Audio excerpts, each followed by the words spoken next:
Hi everyone, hello. Happy 8-8 Lionsgate, New Moon, Leo, all of that stuff. Happy, joy, joy. Happy, joy, joy. Happy. Oh, I'm like tired today. My mom came back at like 3 in the morning. And I was up waiting for her. It was like 2 something. I was like, you know what? I'm gonna just go to sleep. And then she came in through the door. I was like, hey, mom. And I gave her a hug. And then I was like, all right, I'm going to bed. I ended up buying. So I found the birch benders that Sir Professor Nerdplow Odinson of the Norse recommended. But it was on like paleo and keto. And I was like, I don't know what that is. I didn't know which one to get. And I didn't want to commit to a whole bag. So I ended up getting pancake a la cups. I got like 4. I maybe should have used a little syrup. Actually, so I'm probably going to get up a few times during this. But it is what it is. Good morning, Starborn Bird. How are you doing today? Happy 8-8. Lionsgate. New Moon Leo. It's not bad. I think I probably should have just like made actual pancakes instead of the pancake in a cup or a la cup. That's fine. I'm like, so yeah, I'm a little tired today, but besides that, I'm doing alright. I need water. And a touch of syrup. Alright, I'll be right back. This is probably going to be the vibe this video. Because I got 4 of these. And it takes a minute in the microwave. Okay, where are my glasses? They're great. Ooh! That sounds really fun. Wait. Like, okay, so is a fire lookout like looking out for a fire? Or is like a fire lookout a really scenic, like, cute thing with the fire nearby? Also, it's beyond time for me to get my hair retwisted. I'm gonna be looking at like Medusa here pretty soon. These are actually pretty good. I don't even know what the other one is. I found 2 of the birch benders, and then okay, yeah. Hopefully, it's an uneventful night. Because I think you posted on one of the videos about the fire smoke. And then I think I saw the next day that there are fires in Minnesota, maybe. Oh, okay. Nice. So it's like, so you're not working. Well, I hope it's still uneventful. I hope, like, you don't randomly see a blaze somewhere and you have to do something. But yeah, enjoy. That's really nice.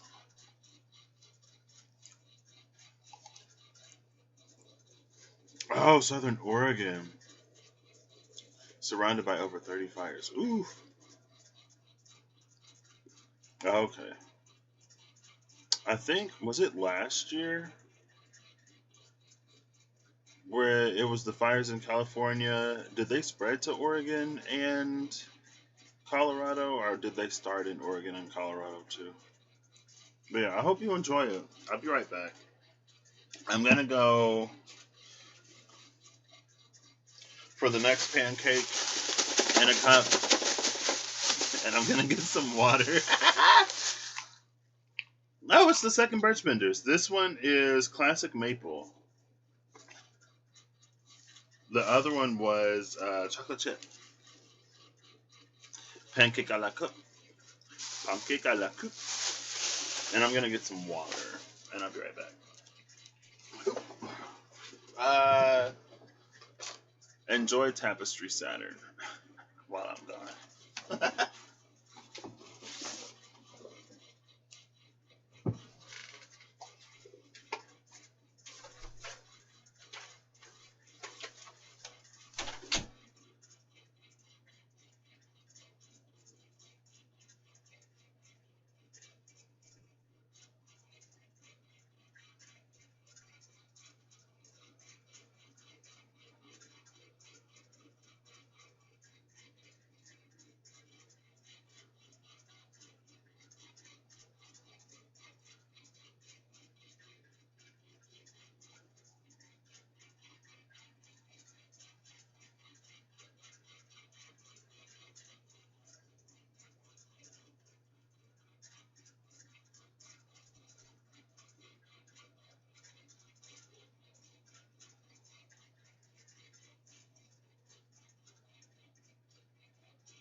All right, I'm back. I was like, oh gosh, it's been a minute. I might need to wash my hands because they got a little sticky. From the syrup bottle. Ugh. I think I'm going to do what I did yesterday and pull up one of the spreads. Last year, your community had the urban fire that made national news. Wait, your community? I don't even know if you're still here. Starborn Berg. Oh, okay.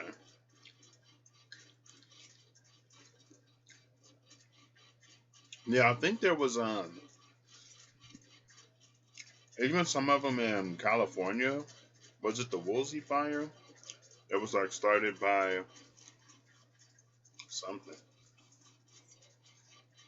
But I hope you enjoy your trip. Have fun up there. Russ. Oh, snap.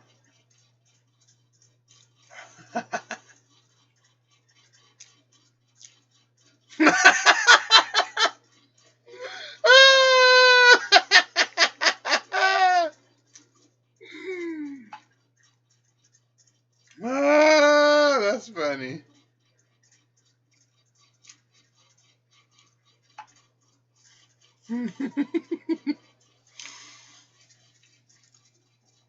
Oops. I really want to like run through these spreads. I kind of want to build another one.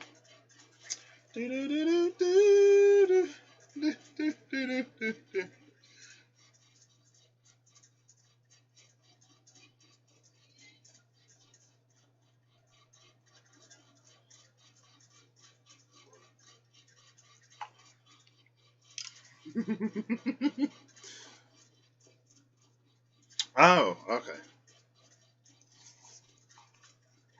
Do y'all have something planned for while you're up there? Or is it just a nice little getaway? I think I want to go somewhere with my little brother. Because we were talking the other day, and by the other day it was like months ago now. I think it was when I got back from Michigan. And he said he wanted to go somewhere. I don't know if he's ever really. Like, he's been a few places, and we've been places on vacation.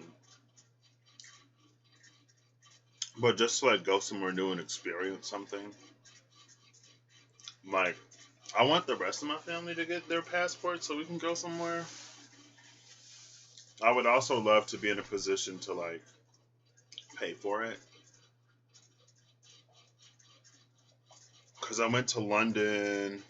Hey, Kizzy Cat. How you doing? I got my pancake a la cote. Pancake in a cup. And then I'm going to wash my hands. Oh, nice. Is it hikeable? I mean, 6 miles is, I mean, for me, like half a mile is like, ooh. So, like, are y'all going to hike it, or I guess you could drive it? Good morning. How you doing, Ariel?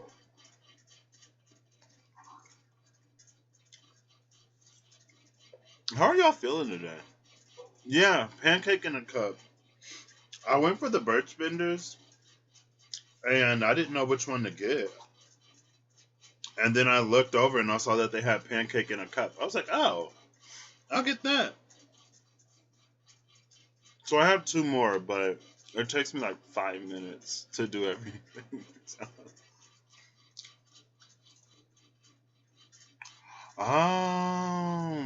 Yeah, that sounds really nice.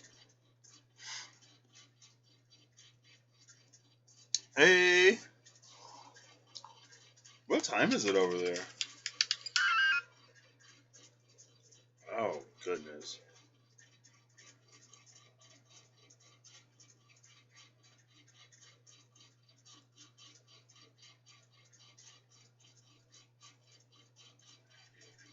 What is happening? I just got a text from my aunt. You know, how is it dirty food? It's keto, Russ. See, keto. That means it's good, right? I was like, some of it was keto, some of it was paleo. I'm just like, I don't know what's happening. Russ sent me a message. He was like, did you accidentally leave your live running or like what? I was like, I just stepped away. Feeling balanced for you. I'm a little tired today, but I love so like cancer season I was like so emotional. And at the beginning of Leo season I was still like super emotional, but now I'm started like I'm balanced out. I'm like, that's nice. It's nice to not be crying like every day. Not that there's anything wrong with crying, but like just being randomly emotional, I'm like, ew. I know, I should have made actual pancakes. I took the easy way out. I did. But also, like, my mom got back at 3 in the morning, and I stayed up waiting for her. And I was just, like, so tired. The ego is excited. Mmm. I see that. I'm feeling a little, not like blah, a little just like here, maybe. I don't know. Okay, I'm gonna go wash my hands and go to the restroom, and then I'm going to, we'll open it up. If y'all want to talk about something, we can talk about something. If you want to choose a random number between 1 and like 26, I can pull some cards. Well, we'll just go with it. We'll go with it. But I'll be right back again. Enjoy Tapestry Saturn while I step away. Gotta take a sip first.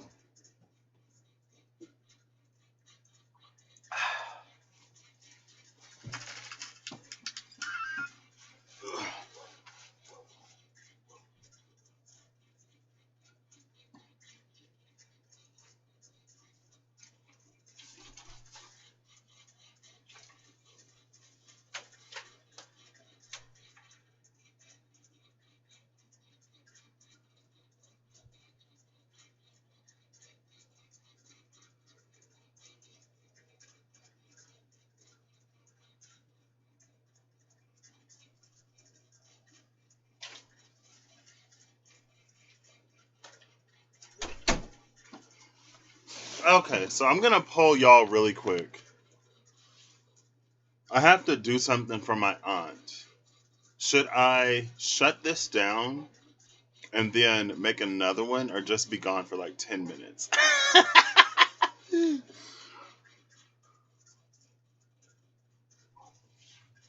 Well, it shouldn't take that long, but let's see. 13, 18, 13, 13. So that's 5, 6. No, I'm not counting that. Well, yeah. 6, 7, 8, 9, 10, 11, 12, 13, 14, 15, 16, 17, 18.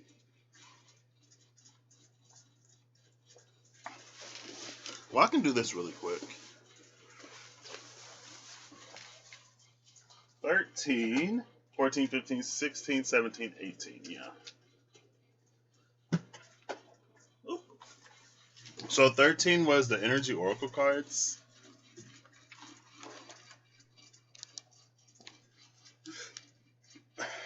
18 was the Mirror Truth Lenormand.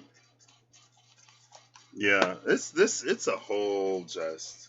We're vibing today. We're flowing. If something comes up, we do it. If our plans get screwy, then it happens, I guess. Going with the flow. Ego reset. Like Russ said, 10, 6, 7, 8, 9, 10. Oh, I was actually going to use these, or I was wanting to use these.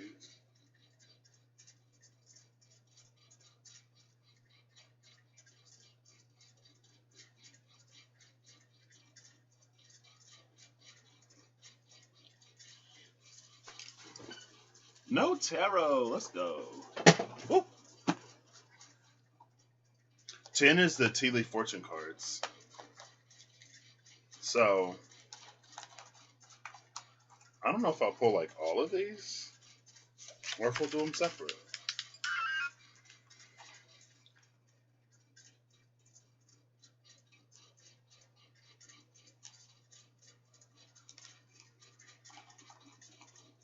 Oh my gosh. Gosh. Okay. So this probably isn't going to take too long. So I have these down here. If you can't stick around, that's fine. If you want to like step out and then come back and see if I'm still here, you can do that too. If I ever planned anything outside of work, it would be a miracle. It wouldn't be a miracle. I mean, it would be a happening that doesn't occur necessarily frequently, but all right, I'll give y'all like some cards to meditate on.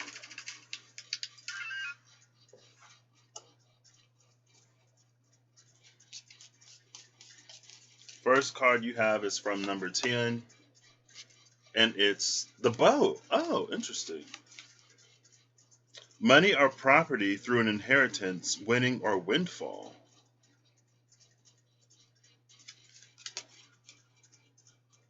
Okay.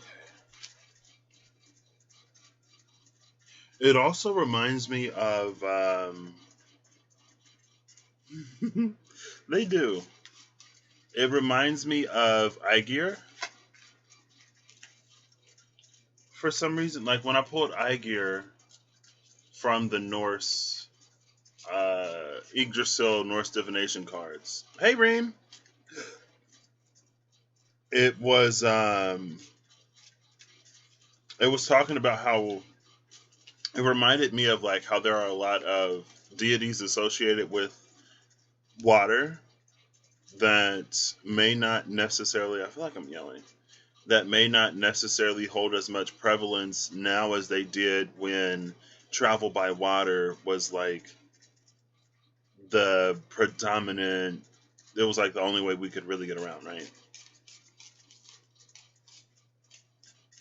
And so in that, maybe it's coming in from something that we've done before. And the second one is the dolphin. Okay. Dolphin is financial gain, usually coming from something you did in the past. This is the energy. Usually coming from something you did in the past with the dolphin, because it's like, you know, it's not that they're not it's not that they're not still relevant, but it's like there was a time where they were a lot more, where we depended on them a lot more because that was our primary method of travel, right? Now we have like airplanes and cars and a whole bunch of stuff. So the dolphin and the boat. And it's also interesting because it feels like you're on the boat and then you see the dolphin. So this may be money that gives you more money or a significant change in the physical experience.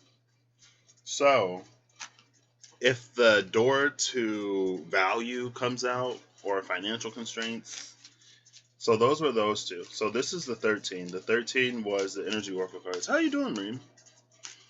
I had my pancakes in a cup. Oh, I'll take this one. Bottom of the deck is the Angel of Balance. Look at the 3 pyramids in the back on this 8-8 Lion's Gate. But the stars aren't there.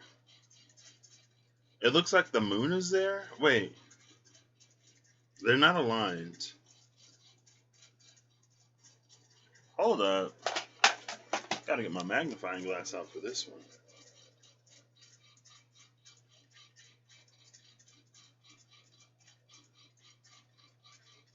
Maybe not. There's something in between these two pyramids under the moon, and it looks like another pyramid, but like a maybe a cosmic pyramid with a baby in a cup, right? Oh gosh. Hi. You see? How do I do this? Oh, this is difficult. Hold up. Hold up.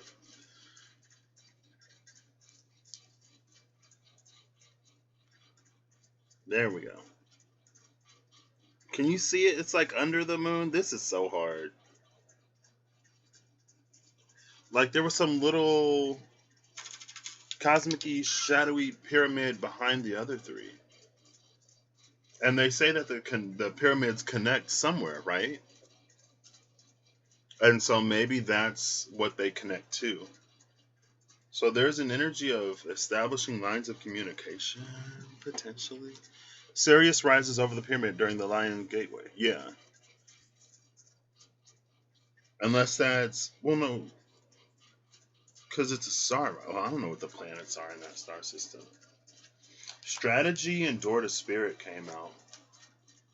Strategy came out face up, and I took Door to Spirit face down. See, yeah, there's. And the Woman Holding a Heart, number 44, is under this. Woman Holding a Heart and the Angel of Love. Wait, okay. See, yeah, there is. Because this Angel of Balance, it feels like there's a connection that's mending. I don't know, that's weird.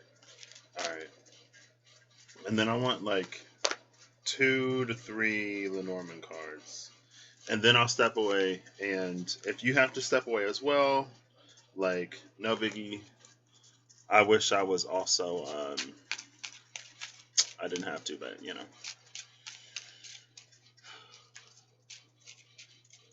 The Ghost Pyramid of the Ego. Is Orion over the pyramid? Oh. Right? I'll take both. Love and mini. Wait, thank you. I mean, what more could a human ask for?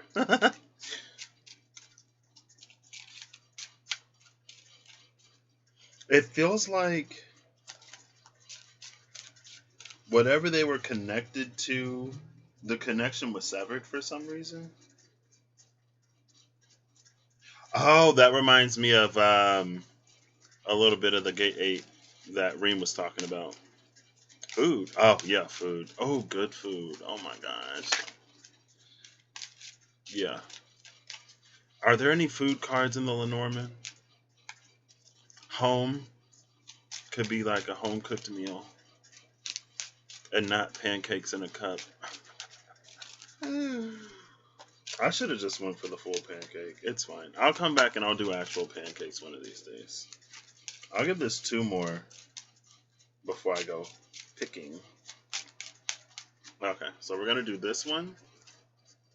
Oh, the moon. This one.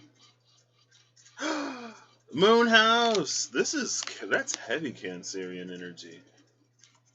And then this one. The dog. Bottom of the deck is clouds. With the dragon.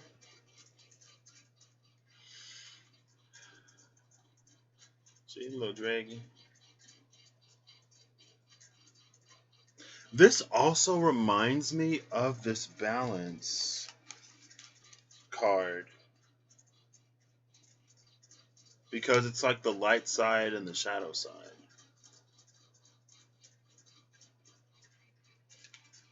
And then this opening door to spirit.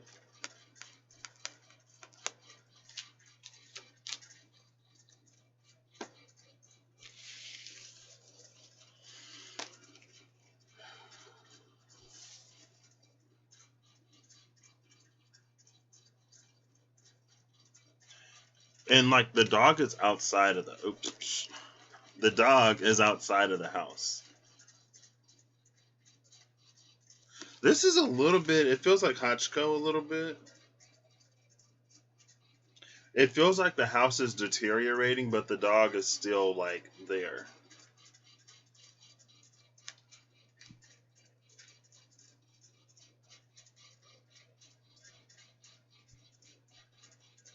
And there's a passage of time here with the moon card.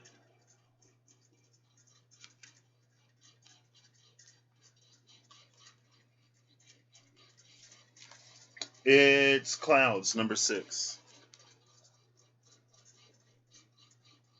There you go. Angel of Balance is number 48. Strategy is number 21. Door to Spirit is 32. Clouds is 6. And then 32 again with the moon. 4 with house and 18 with the dog.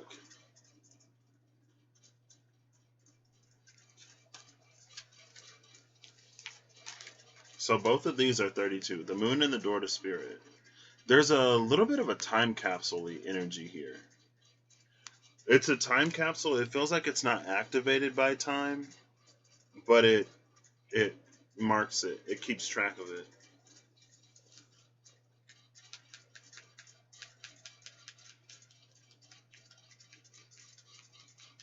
And both of these are 3s, right? 48, 12, 3, 21, 3.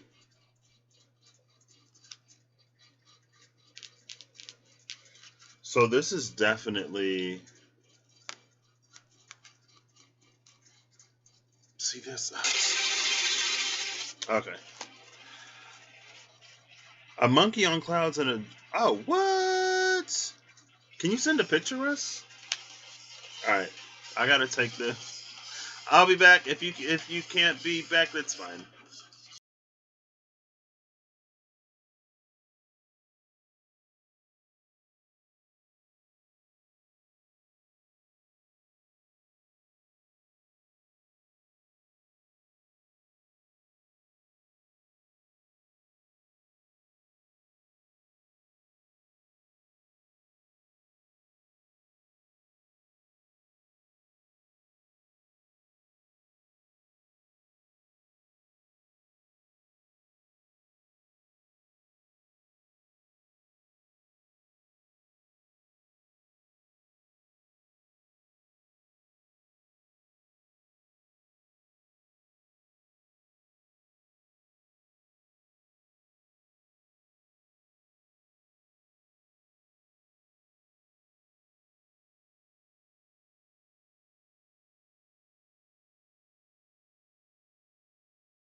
Hmm.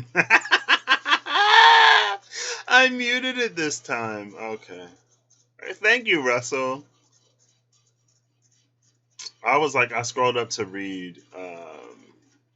Hey, Shayna. Mm-hmm.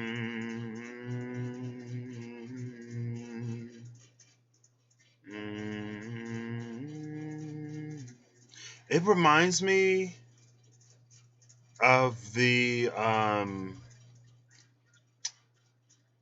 Russell. You did a sound healing one day, and I remember it was one part that sounded like a Viking lullaby, and then another one that sounded like a Rise of the Valkyries type of thing. Yeah, yeah. Okay, so you didn't hear me. I was looking at it and it tripped me out. It tripped me out that you sent the card with like the Saturn in the back. I was like, wait, what? I don't have that card. And the dragon in the cloud.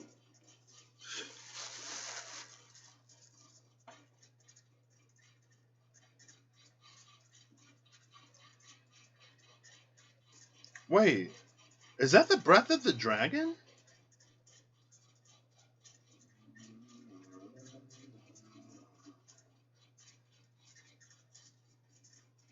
Which one is this? Is this the clouds card in your deck? Number 6?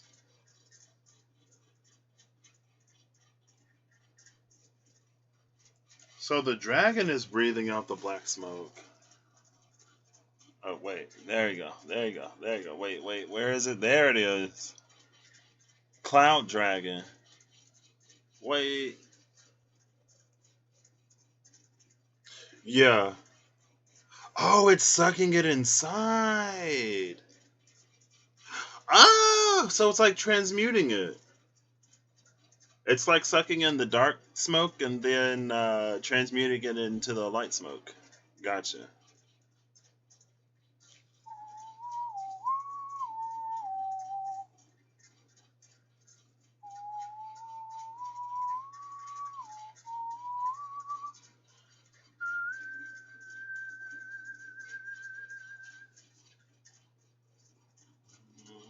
No, wait. I don't know why that just came to me.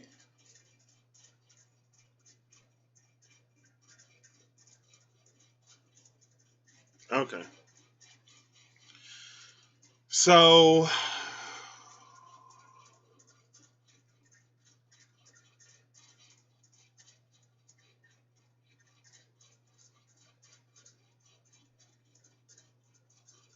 I feel like I should have just went live on YouTube instead of using OBS because it's like weirdly zoomed in, but it's fine. I feel like oddly close. I feel like I'm like really close. I'm not that close to my laptop, like, and it still looks like I'm close. Um,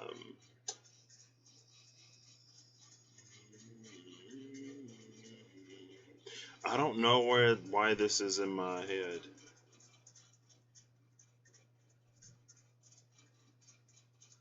And I would like attempt to sound what it is that I hear. Oh.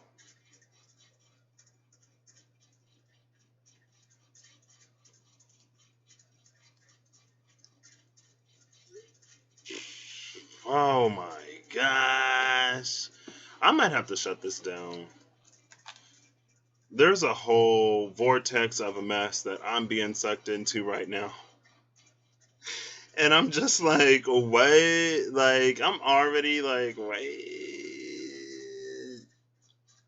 If y'all got in my head, it would be one of those like good luck finding your way out because I will not be able to help you. You may get lost in there.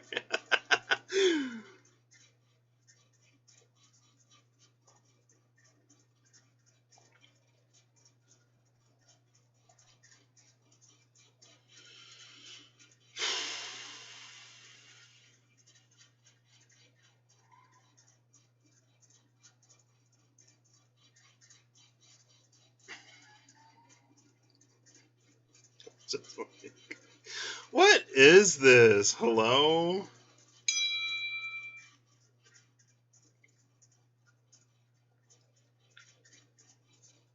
Mmm. All right, where are we going? Oh! Is that why I hear this song? I'm like, 1 second. Yeah, so my aunt is asking me to help her do something. She's asking me to help her cancel a reservation. And I'm like, okay. But then I'm looking at the details. I'm like, the reservation is like literally for today, like a few hours from now. And I'm not going to be I'm not the type of person to like cause a scene. Yeah, it was a girl. And so it's like, if it's this close to the reservation, like the money is gone. I'm not about to sit on the phone and like try to get you your money. I'm like, girl, I don't know how the oversight was made, but chalk it up to the game. It's a loss. That's why I'm a little like, because I was in like, I don't want to say no, right?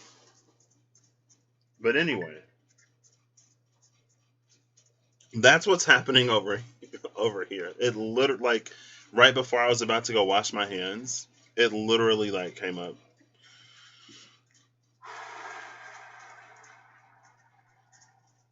Oh, see, yeah, but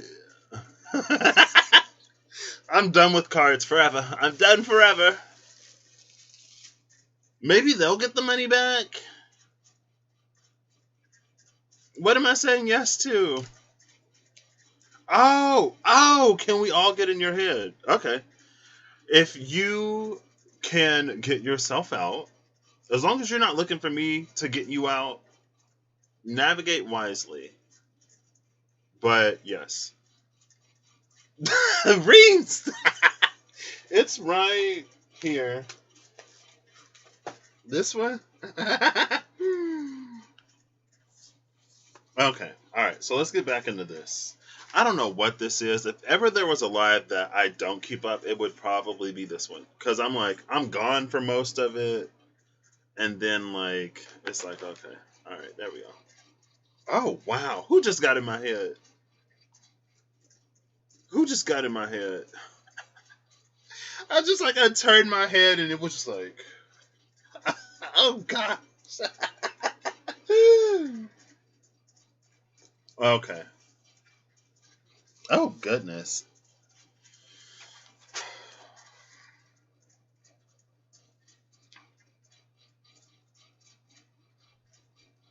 All right.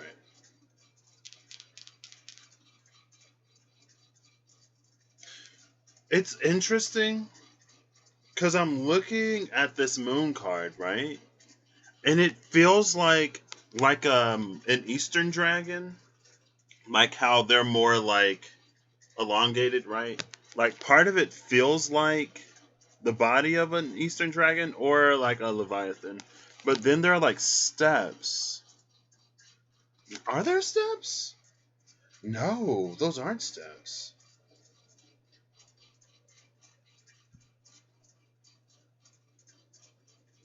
Let me look at that card you sent me again.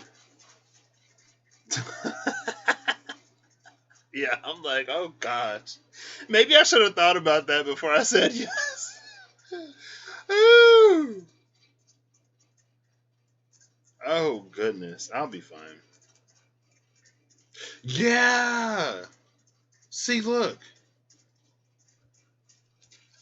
They're the same. Like, look at the body of the dragon, like the tail end of the dragon, and then that in the moon card. I was literally looking at it like that looks like the body of a dragon.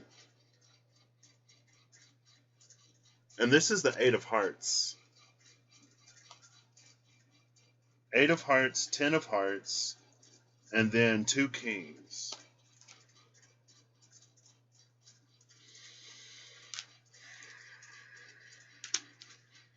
All right.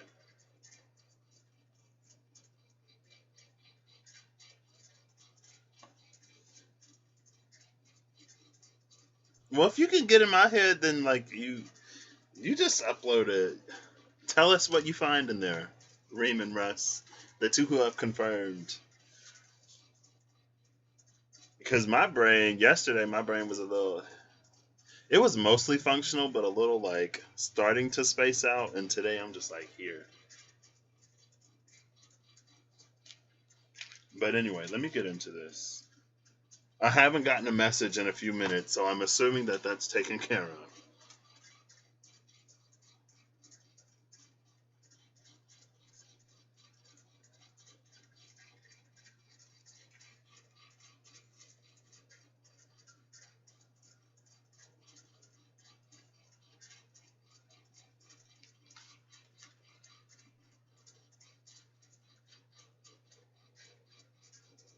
This is so weird. Hey, Brianna.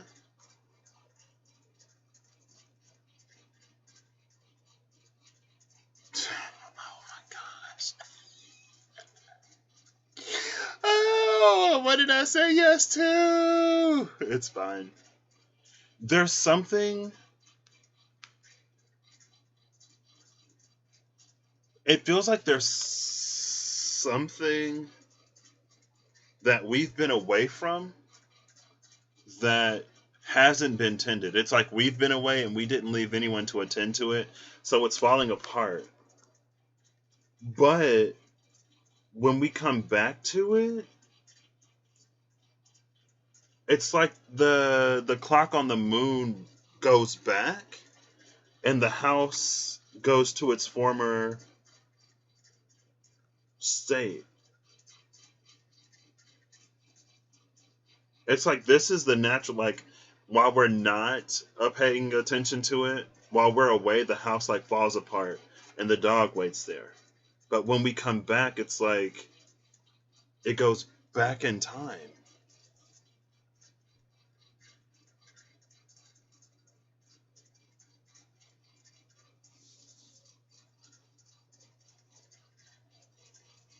Oh my gosh, what? White ravens in my head and the scarab beetle. The stop clock. Someone's thumb on the stop as if they're about to stop it. Oh. The walls of the home are see-through, the celestial city rebuilding the boundaries. I feel like y'all should go live and just tell me. I wish I could like bring y'all on here. And like, this is what we see in Patrick's head, because I feel like there's stuff that goes on in there, and I'm just like,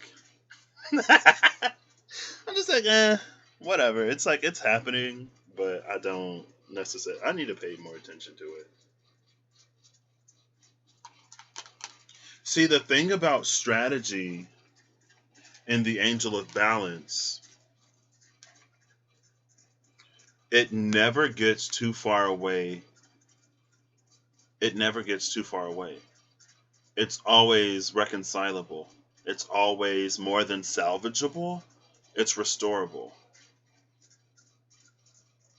And so even if this house, even if it fell completely to the ground, this Angel of Balance would know how to reverse the hands of time. And it reminds me of Rapunzel. Rapunzel, right? Tangled. Where it's like flower gleam and glow, let your power shine, make the clock reverse, return what once was mine, or something like that. Heal what has been hurt, change the fate's design.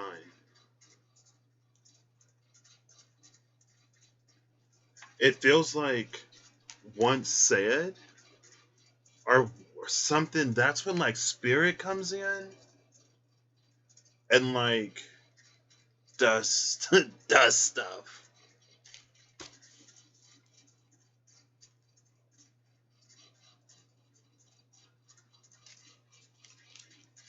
Is this some kind of like celestial dragon or something?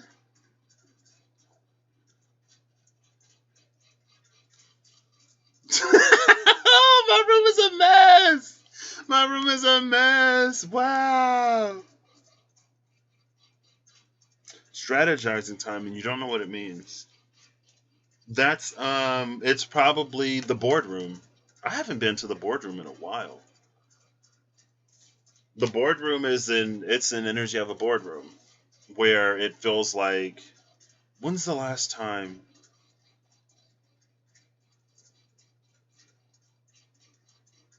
Cosmic Dragon, I think so.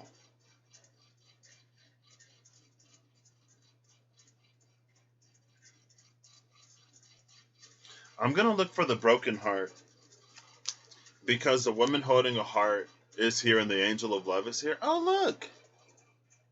What is she holding?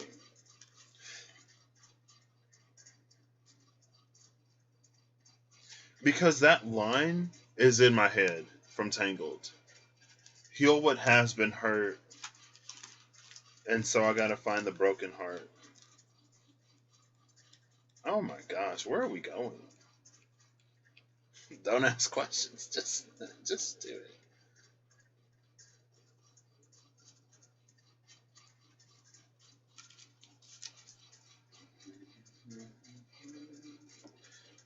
What once was not. It's between deceit and fourth chakra Archangel Raphael. Again, it feels like that energy of we can never be too far off center.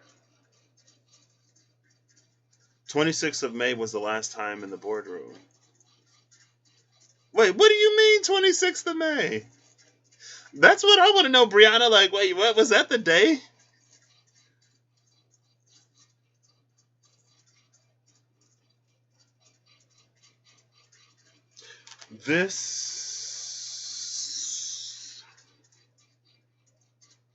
I don't think I finished building this.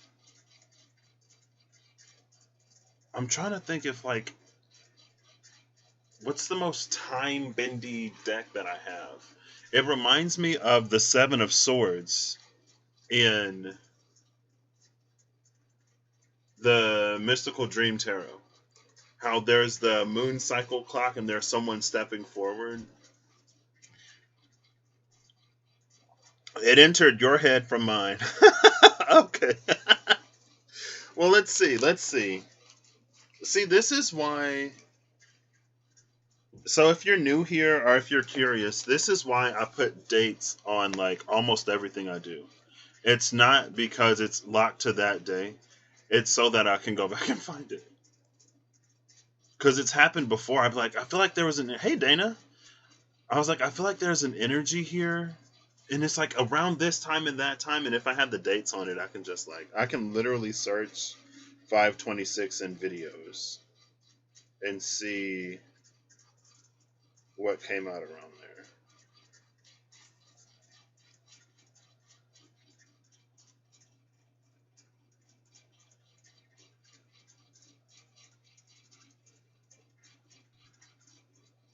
Truth, revelation, light moving forward, messages from spirit received, transformation. I didn't even know what was happening. Look at the title. I didn't even know what was happening in that video. I'm like, what is this? And it's like 3.5 hours long. So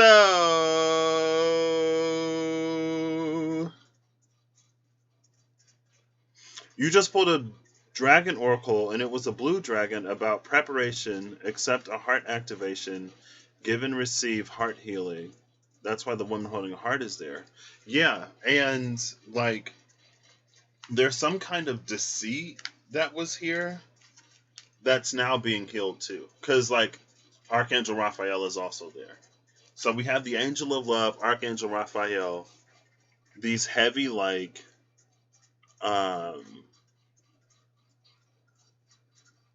heavy heart healing energies. And there's also the wound is the place where the light enters.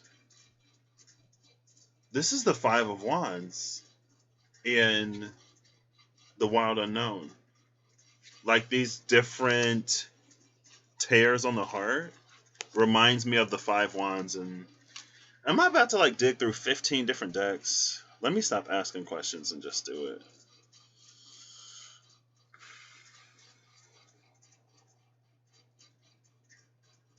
Something about resetting karmic balance. That's why the balance card is there with the pyramids.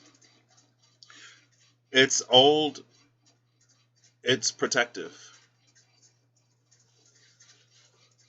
You know, it's fear, it's worry, it's not wanting to experience past hurt again.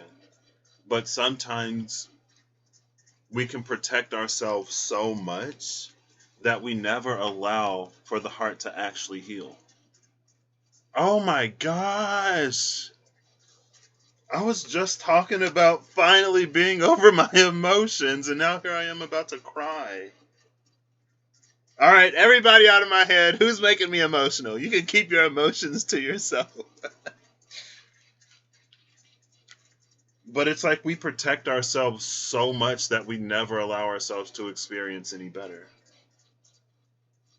And that's why spirit has to strategize.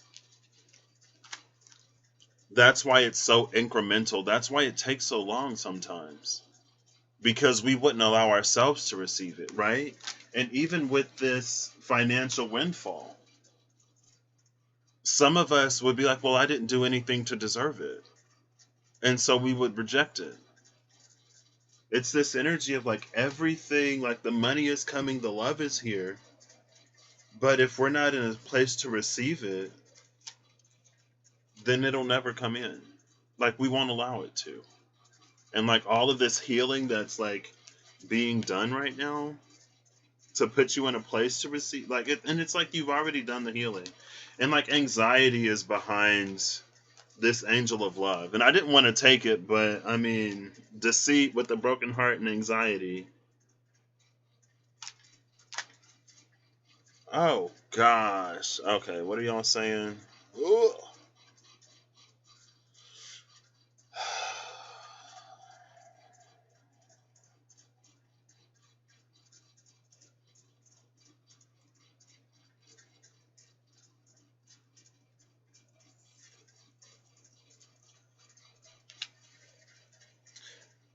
And it's not just trust. Because I was gonna say I feel like it's trust. Like maybe there's a part of us that doesn't fully trust that what's coming in is different than everything we've experienced. This is the collective voice of our experiences of the past, on top of some other things. But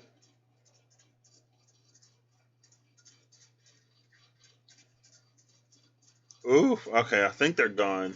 I think they're, and I shouldn't like shut off feelings like that.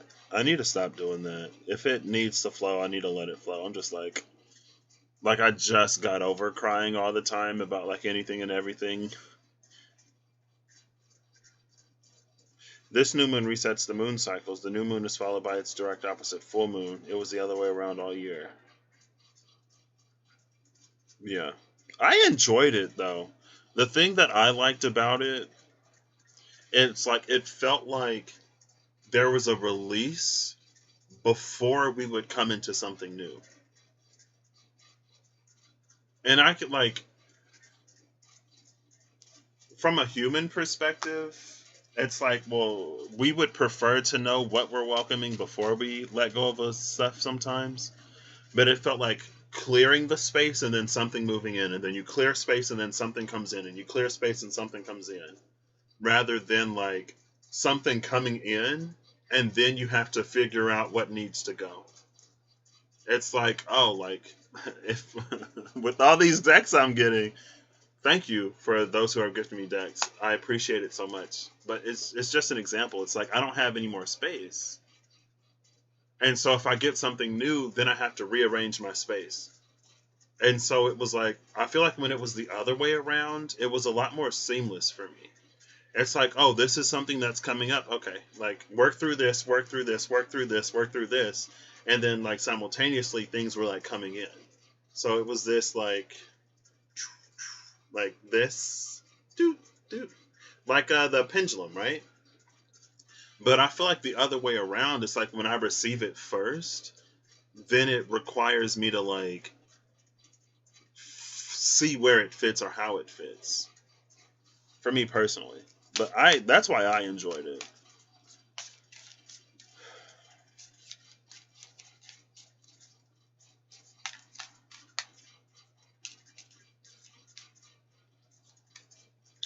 What is coming in feels like it's been waiting to come in for a long time. Yeah. And I think that's this energy. Like it's like literally waiting for you, and it's loyal to you, so it'll wait there. And like you can see the house like kind of falling apart. Dog's like, okay, I'm here. Like Archangel Raphael at the bottom of the deck. Who's at the top? Oh, what? Wait. The man holding a heart? Okay. Man holding a heart was at the top of the deck.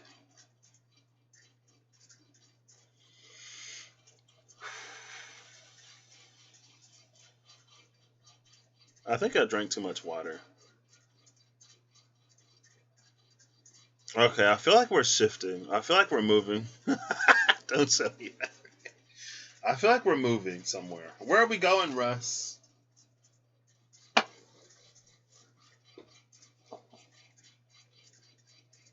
Healer of the Ages and Archangel Raphael at the cut.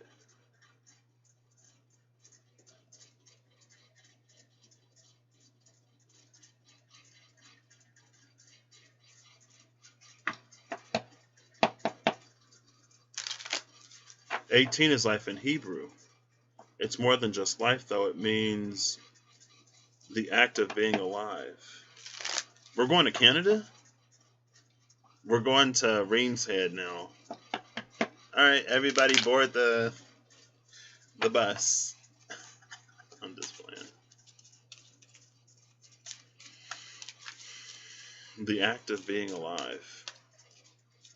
That's interesting. Alright. Let's put these back and get new numbers. Rest and rejuvenation, 19 and 20. Envy is number 20 at the bottom of the deck. Rest and rejuvenation is 19. That's the one that was at the top. This is definitely that ego reset. Well, it's another ego reset. I think there was the minimizing energy. I'm not responsible for what you see.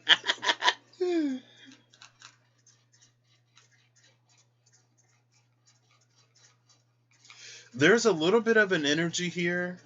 It feels like someone who's so focused on looking outside that they don't realize what they have inside. They don't realize that they have greater inside than they see outside of themselves.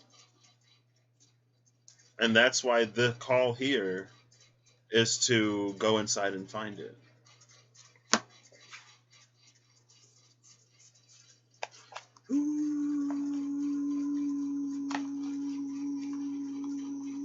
Mr. Frizzle, right? I was literally thinking, I couldn't think of anything. I was like the cerebral school bus or something. But the magic school bus did pop into my mind.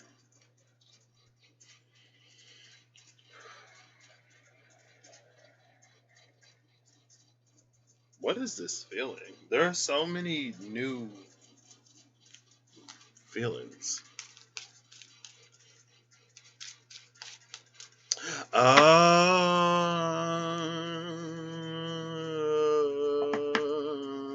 If I just start making random noises, I don't know if I'm going to keep this video up, so it's fine.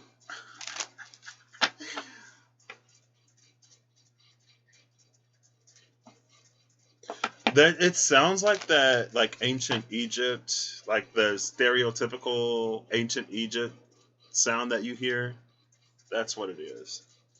I don't have any Egyptian decks.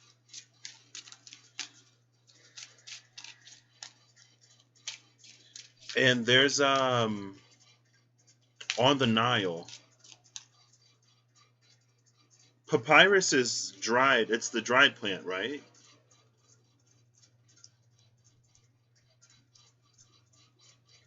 Is papyrus also the plant before it's, or is that the paper that's made from the plant? Reeds along the Nile. That's what it feels like.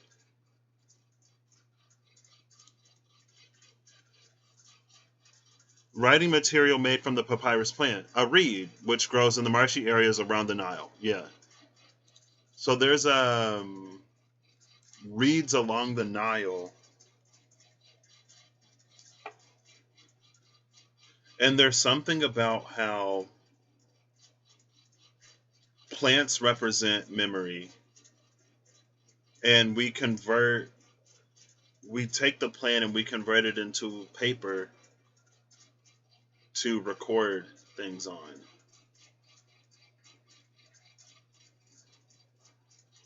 But it's something, it feels like getting the memory from the plant in a way, rather than us like wiping the plant clean and then projecting onto it for us to remember something or for us to carry something along. It feels like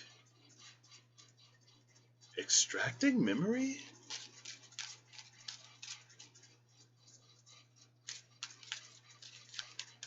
from that which it feels like the memories of certain times have not been lost because there are things that exist now that existed then, like the rings of a tree.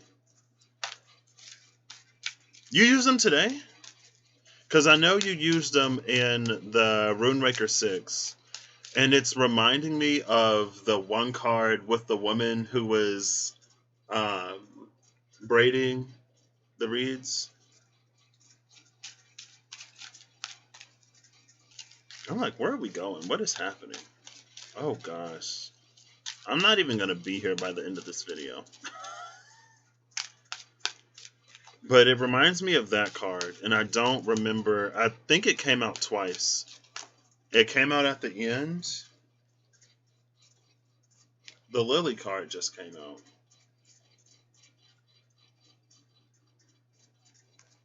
Did it come out for the first one and the last one? About magic coming from the elements. Elements were coming alive or more alive.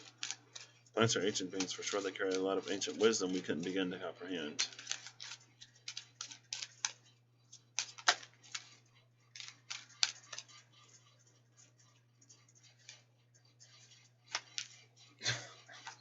And the letter card just came out. Lily and the letter. Oh my gosh. That's the reeds along the Nile.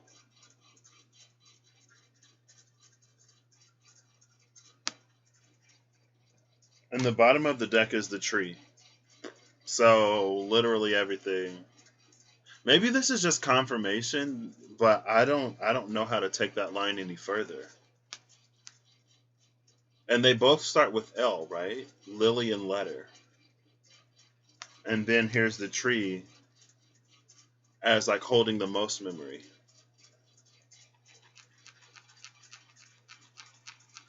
I don't know anything about Gilding the Lily Russ. I've heard it. This is the part where I start to go, wait.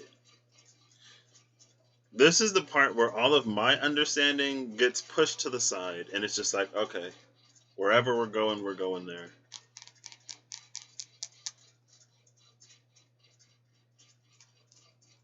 I'm actually going to keep these on the table. See, this is the part where I would go, it reminds me of Reeds Along the Nile. There's something about plants and memory and like getting the memory of the plant rather than wiping that and then projecting our own on top of it. But I don't know anything more. So the rest is for you to interpret. And it's like, okay, yeah, that does not suffice. That is no longer sufficient. I'm like, oh goodness.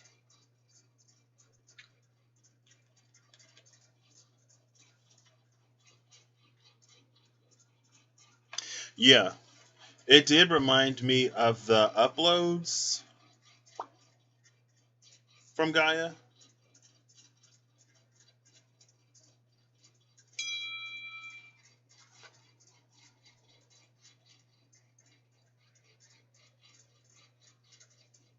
Oh my gosh, Russell,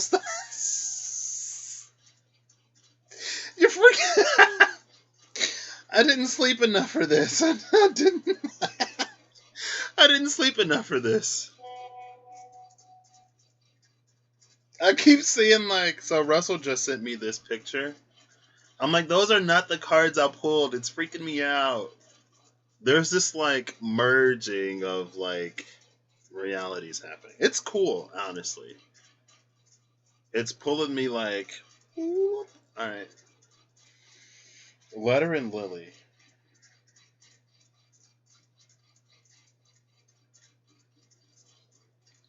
It's interesting. So in Russell's deck, a bird is delivering the letter. But in mine, the birds are caged.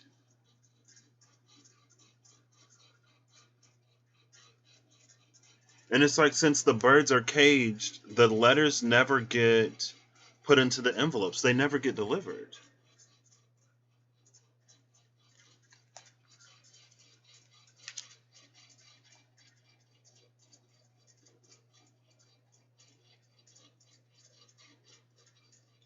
And in the Lily card, so this is the Lily card.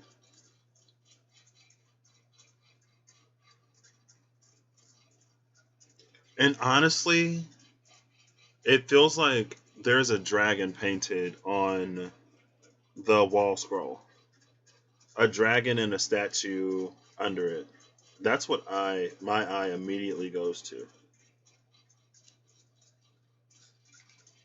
And it kind of reminds me of Aya last night, where it's like Aya couldn't say anything, but he was holding the picture and the sword pointed downward. And the angel tarot. Oh.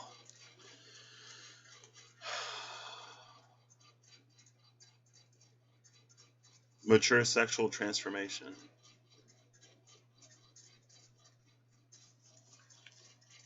And it's like, and again, in my deck, it's like outside of the house. But in Russell's, it's indoors.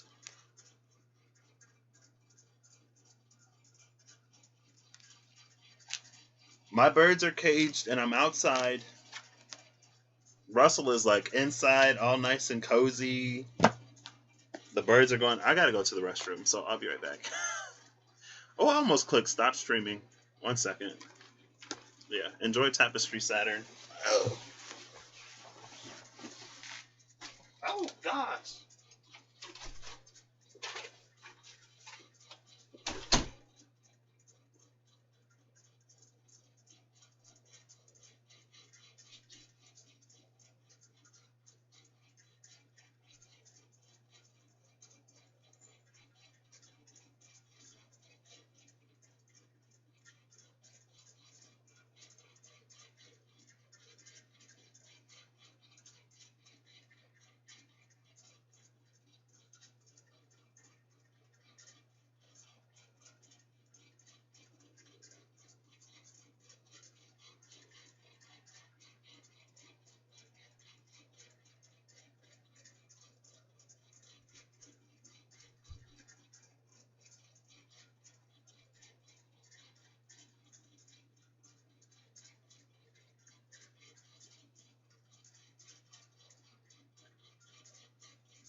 Alright, I'm back.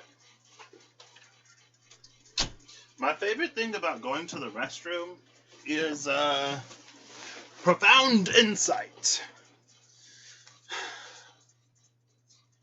So, my thought was to immediately go looking for a key. A key to the house, as I was going to the restroom, right? A key to the house and a key to the bird cage. But I had to ask myself, or the question was posed to me. I don't know how it happened. It reminds me of understanding the rebel and the outsider. I think it was the two in the Oshos and Tarot. It was that energy where someone felt like an outsider. It felt like the gate was locked, but in reality, it was open. And the birds were coming down to let the bird inside of the cage know that, like, you're free. And this is another reason why the ego has to be reset. It's almost like we have to forget everything that we know, especially a lot of experience-based knowing, in order to more fully come into what comes next. Because it's that deceit energy again. The deceit will keep our hearts from healing. It'll keep our pockets from filling. It'll keep us playing the same thing over and over, even though everything has changed.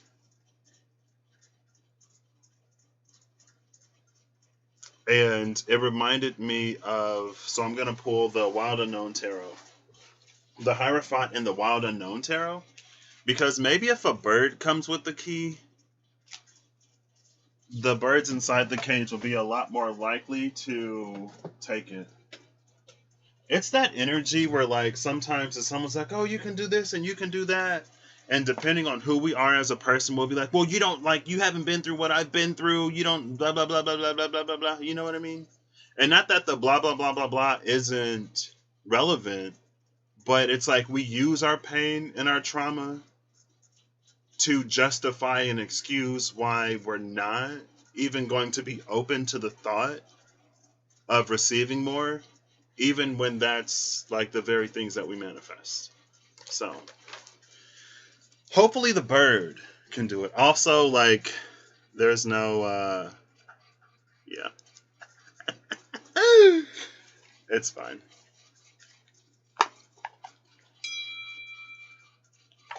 What'd I miss? Oh, okay. I think Russell's about to trip me out again. I'm ready. I'm prepared this time. Oh, it uploaded. Rustling around black holes, new moon, and ego traps. What is our connection to the darkness? All right, I'm shutting this down. Ooh, the rainbow dragon came out.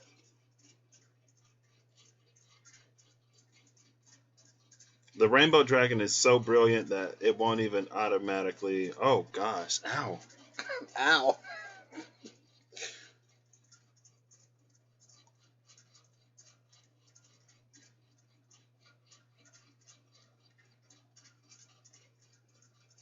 There's some kind of echolocation energy here. It reminds me of like a bat that clicks its tongue, and then as the echo comes back, or as the sound reverberates back to the bat's ear, it can basically paint a picture of the landscape. Because different things of different sizes and densities located at different proximities will have that bounce back at different rates.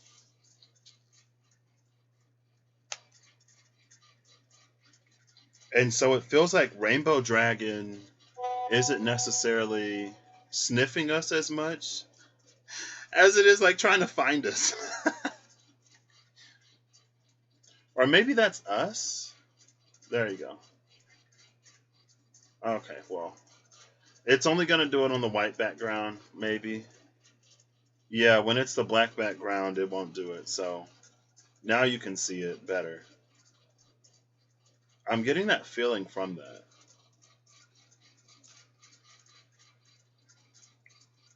In a way. And then here's the key inside of the egg.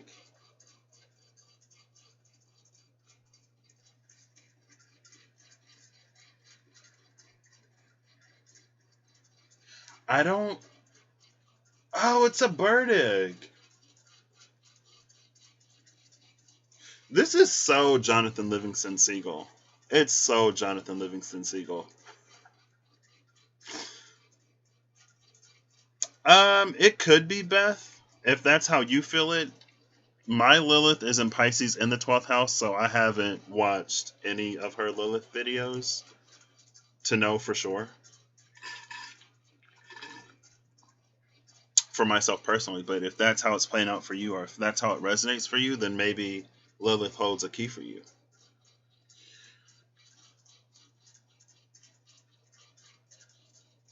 It feels like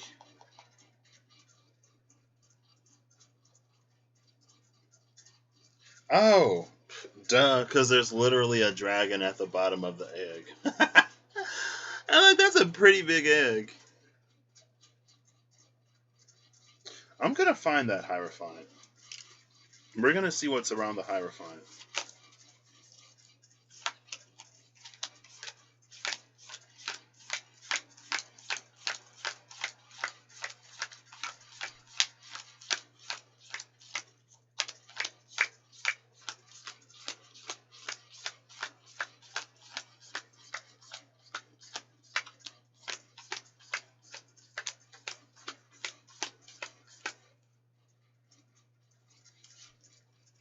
Yeah. The Son of Cups, the Hierophant, and the Five of Wands. Oh, the High Priestess is there. So outside of this, oh, and the Sun and the Fool. Okay. So on the Five of Wands side of the Hierophant, this is what we have. The five after the Five of Wands, it's the High Priestess, the Sun, and the Fool. This is like literally brighter days. Like a whole, this is like golden era energy. And High Priestess knows that. Which is why the Hierophant is guiding us in that direction. Right? This Five of Wands, it reminds me of the rifts, the scars that were on the broken heart.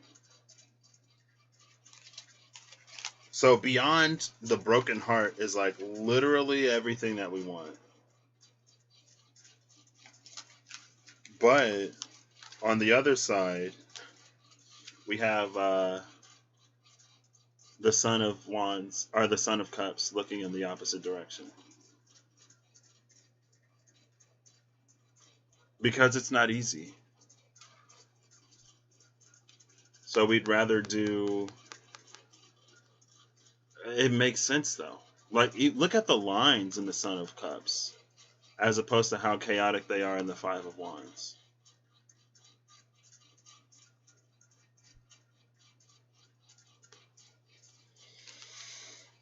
And then on the other side, the Son of Cups is looking at the Nine of Swords. And beyond the Nine of Swords is the Six of Pentacles. And beyond the Pentacles is the Emperor. But it's like, this is an energy of reciprocity. So if you give a dark vision, you get a dark vision. If you give anxiety, you get anxiety. It's an energy that never gives anything that wasn't put into it. And unfortunately, what we're looking for, what we're seeking is brand new. We're looking for things that we haven't necessarily experienced yet. And so, again, it's that, like, it's important to not be so attached to what we've already experienced and to not allow the past to dictate the future in a way that gets us more of the same, instead of like where we want to go, right? And that's the Spirit of Pentacles in the Mystical Dreams Tarot. I'll just read it. I'm not going to pull it, but hey, Cindy.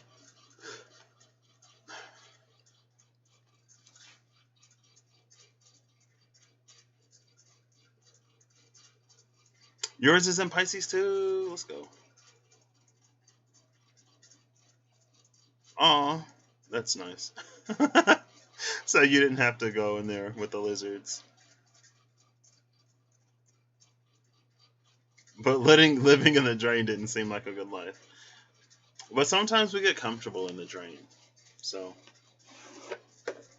it's like one line from the Spirit of Pentacles.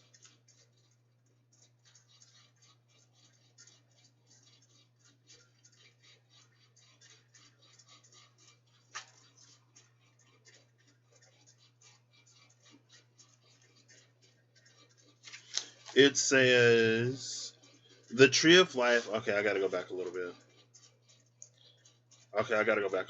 The seeker is urged to understand that there is a time to stand firm as well as a time to move. They must not cave in to pressures of lower standards or expectations, but neither should they stay bound to dry and decaying beliefs which, like dead branches, yield no life. In addition, the flowering upon the boughs, I don't know how to pronounce that word. Deck the halls with boughs of holly or bows? I don't know. Boughs. The tree of life faces them directly, yet they may look either to the past or the future, unwilling to face what is necessary to move ahead. The past can be helpful only if the unproductive is discarded. Likewise, looking too far into the future can be fruitless. The student learns and grows, participating in activities that bring him truth, or her truth, that bring them truth.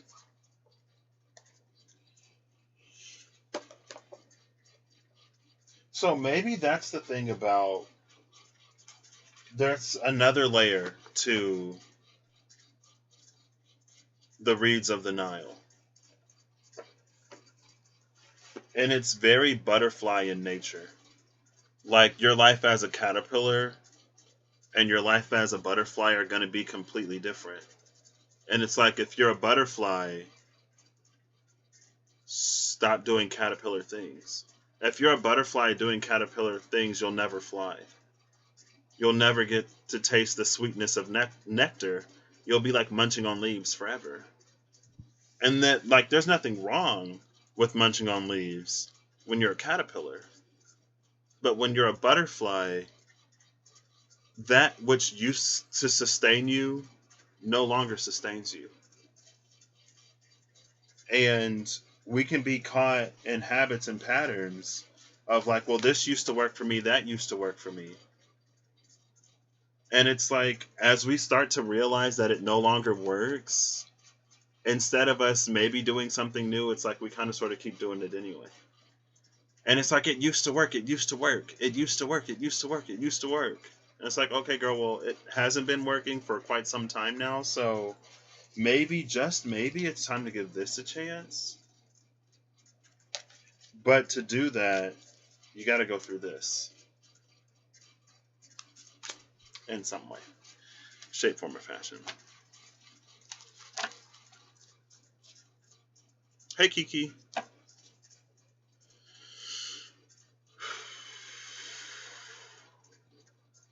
Bower? That bow like tower? Oh. Let me ask my favorite virtual assistant. Hey Siri, define B-O-U-G-H. Which word? B-A-O-B-O-U-G-H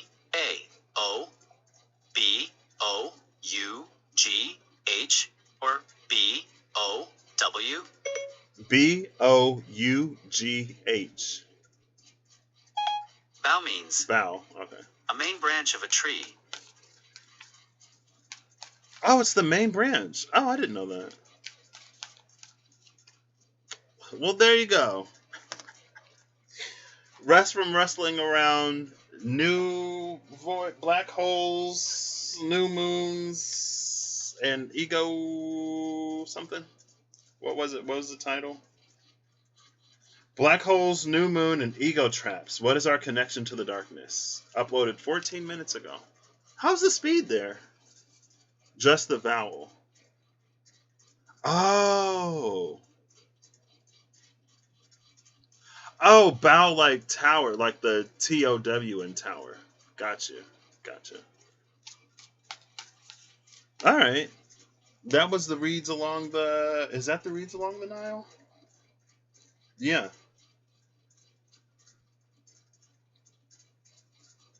And I think another thing too is with the pen in the letter, we get to decide. I think we've already reached the point of deciding, honestly. But in that Son of Cups, Nine of Swords, Six of Pentacles, maybe we weren't quite realizing that we've been living our decisions for a minute now.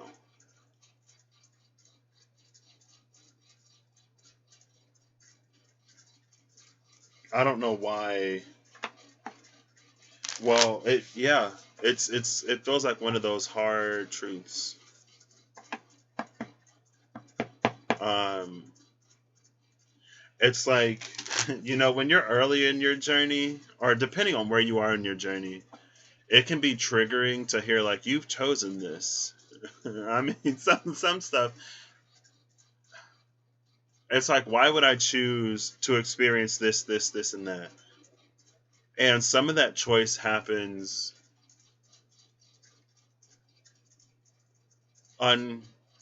preconsciously, maybe. But it reaches a certain time and place after you've experienced so much. Again, it's that deceit with the broken heart and the anxiety. We choose to place ourselves in situations that give us more of the same. And it's interesting because sometimes we think we're choosing the opposite. But in reality, if we could face it for what it is, we would sometimes see that more or less we chose to put ourselves in situations that weren't great. And I don't know if I don't think it's all necessarily self-worth. Sometimes it's just like when we've never experienced anything different, then how would we know what to choose to get something different? Well, that's where spirit comes in. That's where opportunities come in for us to heal and then make choices and decisions to go on different pathways. Because we don't necessarily know. It's not necessarily for us to know.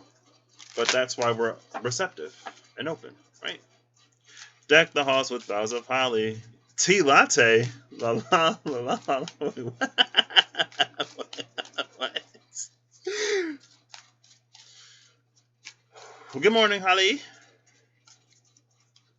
Yeah, Kiki, exactly. And it's not anything to. I think sometimes we can be like hard on ourselves, but we don't need to be.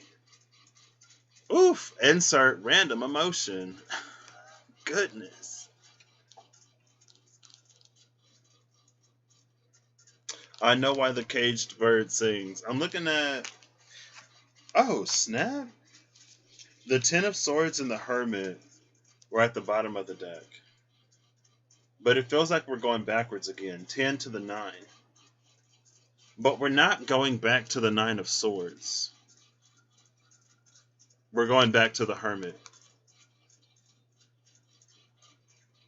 And by going back to the Hermit, we can like switch this eye. We can switch the eye from one side of the X to the other. We can turn the 9 into an 11. But we have to take a step back first in order to do that.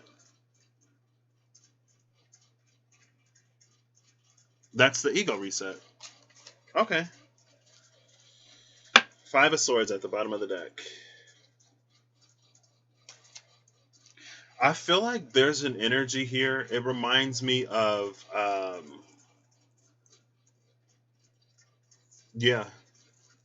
It reminds me of Urso Reverso. I like that. It's like we can take care of, and it's not that we're out here killing snakes or Jormungandrs because we're trying to prevent Ragnarok.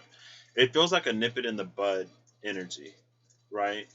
We can take care of the worm before it becomes the snake, before it becomes the Leviathan, before it becomes this thing that we're trapped in.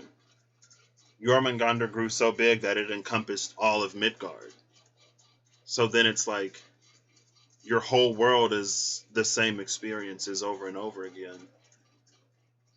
Not necessarily because that's all there is, but because that's all you will allow.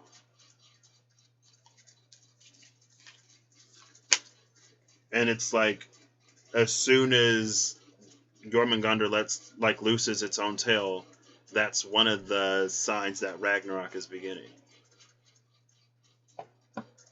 But it's like, the falling of one way of living and the birth of a new. So, I feel good leaving this here. I feel like that's it. How do y'all feel? What do y'all want? I give today to you. I can end this here, or we can float somewhere else.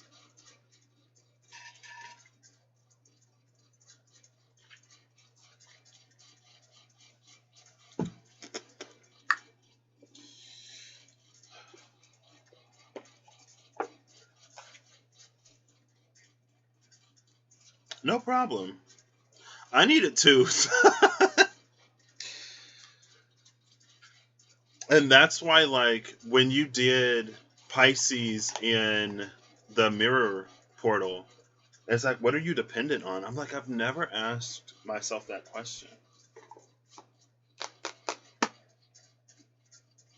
It's a good question to ask.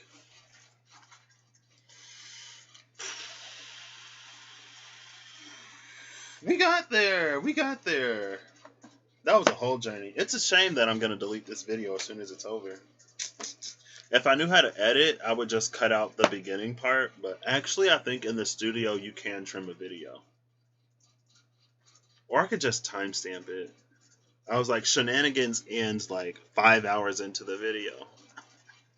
My aunt hasn't called me back, so I'm assuming that everything worked out. I'll ask her.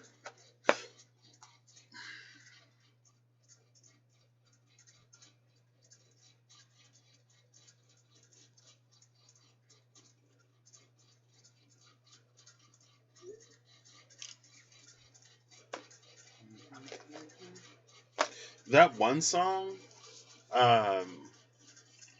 you can trim.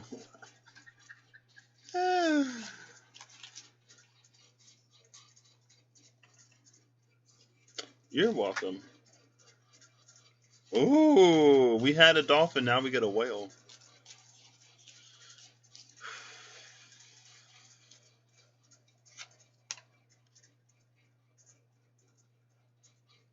Oh, no problem, Kiki. The vibes, they come and go. So, it's beautiful today. It may be a little spicy tomorrow.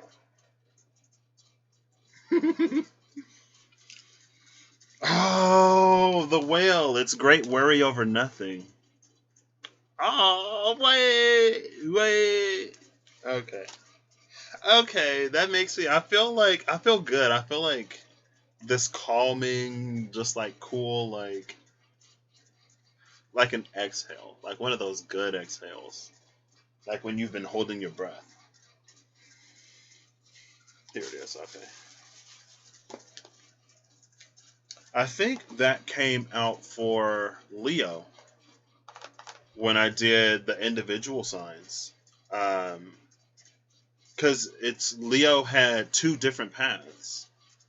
And both of them were like, you don't have to be worried over here and you don't have to be worried over there. It was like nothing to worry about. And it was like it was being announced that you don't have anything to worry about. But as as humans with brains that have experiences, it's like, what do you mean I don't have anything to worry about? Don't you see all of the things that I have to worry about? I gotta take care of this and this and this and the other thing. And they're like, it's fine. Like, why are you stressed?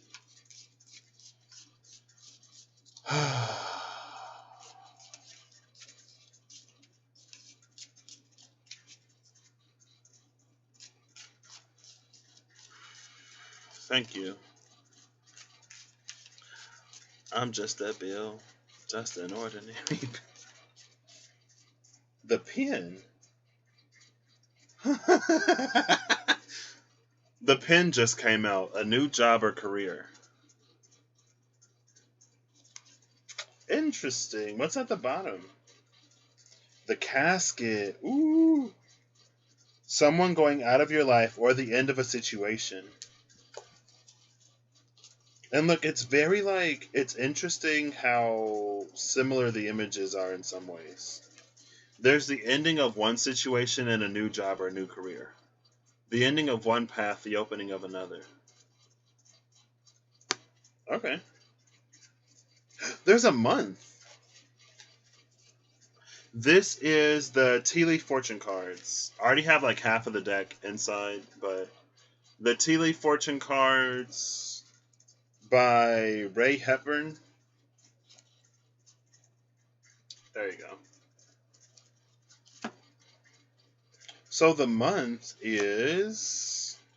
Oh my gosh! It's August. The month of August was literally behind Pen. And I knew it was a month because it says like month of the year. It's August. This moon was in one of the cards that came out earlier. I think it was in the boat card. It was like up towards the side.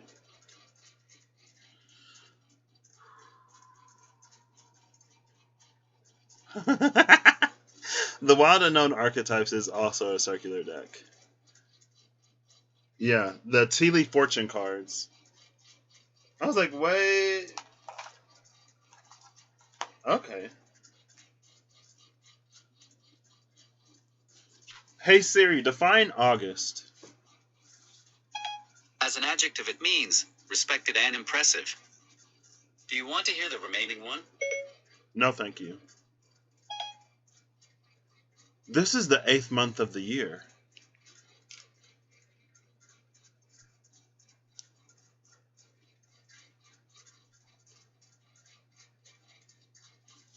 Hold up, wait. I'm going to search for something real quick.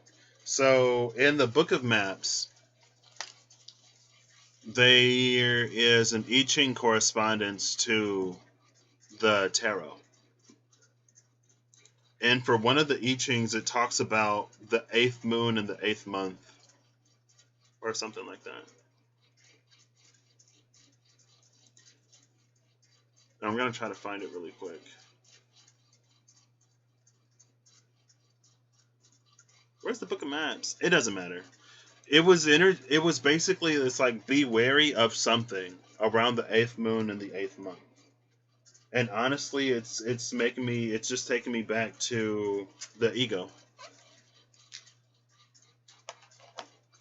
Because we're in the space of like so much change and transformation. And I remember I texted Russ the other day, and I was like, so much is happening. How are you feeling? And Russ was like, well, I'm always excited for change. And I was like, I'm usually excited for change, but it's just like so much change, like all at once. It's a little bit of a change overload, but at the same time, like I know I've been asking for a lot. I've been asking for everything.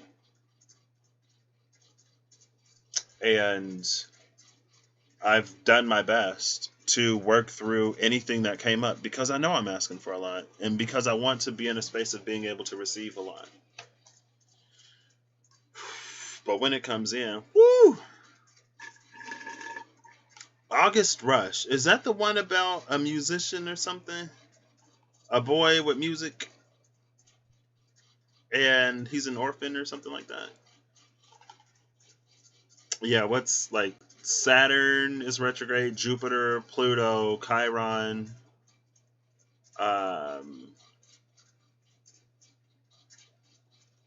And I feel like, yeah. Oh, Russell. Thank you. As we all do. And there's a lot of the everything coming in. And so it's like,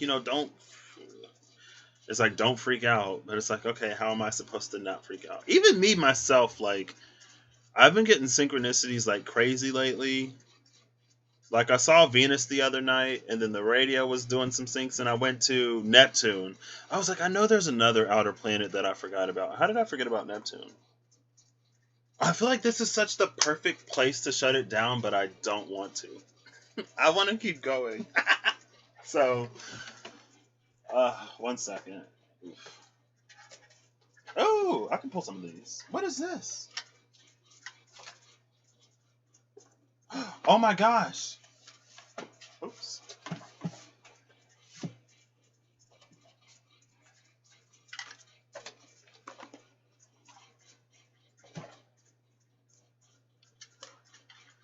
Oh,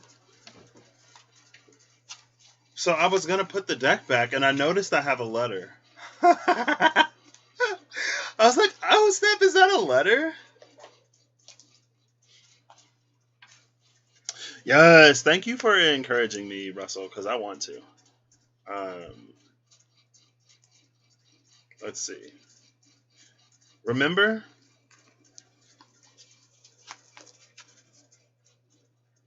Let me zoom in more. LOL. Look at that. I was like, wait. I was like, is that a letter?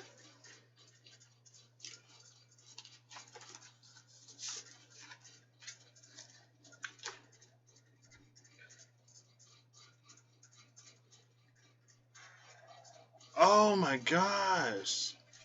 I'm being rocked. Oh, goodness. Okay, we're back. We're back. Whew. Oh my gosh. I just like surged with emotion. I'm like, oh goodness. I guess today is one of those days. This is actually from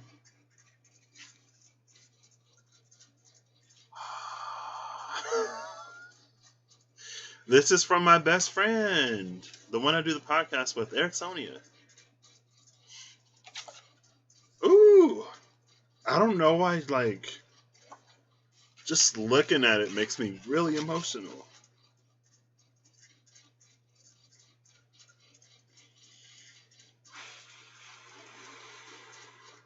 Okay. I can't read this. I feel like I'm gonna cry if I try to. I'll do my best. And if I cry, tears happen, right? Oh, God. Every time I, like, part my mouth to read this, it's just like it swells up.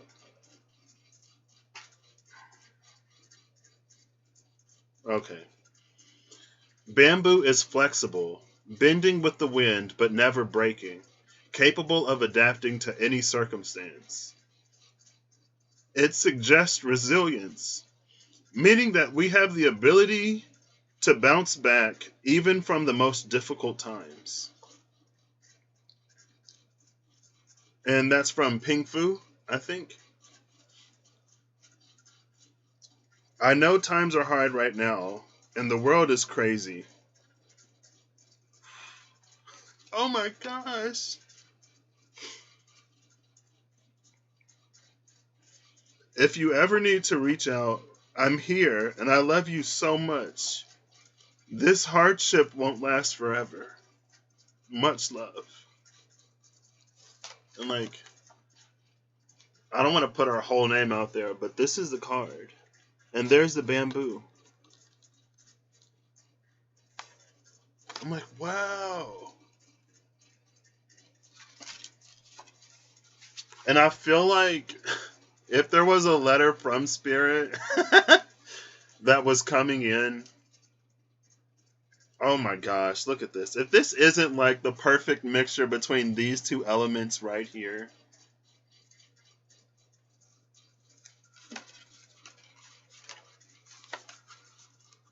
Right?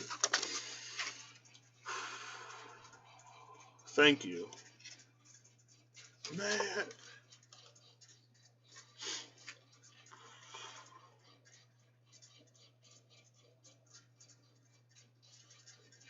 Every time I'm like, oh, the emotions are done. It's just like, man. Bamboo is flexible, bending with the wind but never breaking, capable of adapting to any circumstance. It suggests resilience, meaning that we have the ability to bounce back even from the most difficult times. And that takes me back to that angel of balance, where it's like we never get too far off center. It's always like more than salvageable. It's restorable. And it can be made even better. Oh my gosh, I never knew. I never knew. How would I don't even know when I got this. When did she send this? She was what? She hadn't even moved yet. She used to live in Minnesota. She moved a little over a year ago. I think last July she moved. Wow. Look at that. I was like, what is that, a letter? Oh. Thank you.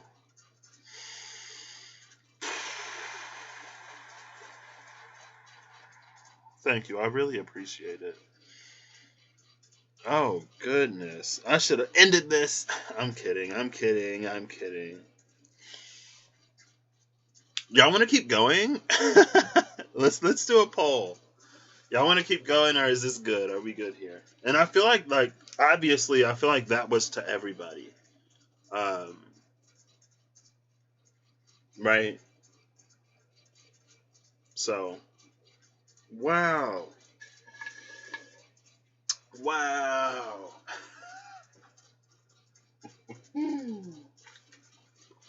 As I just okay, where are we going? Let's get some more random numbers. Should I put these back or should I leave these down? So there's 3 decks left up there. So 3, 4, 5, 6, 7, 8, 9, 10, 11, 12, 13, 14, 15, 16, 17, 18, 19, 20. So between 1 and 20. Whoo! Goodness.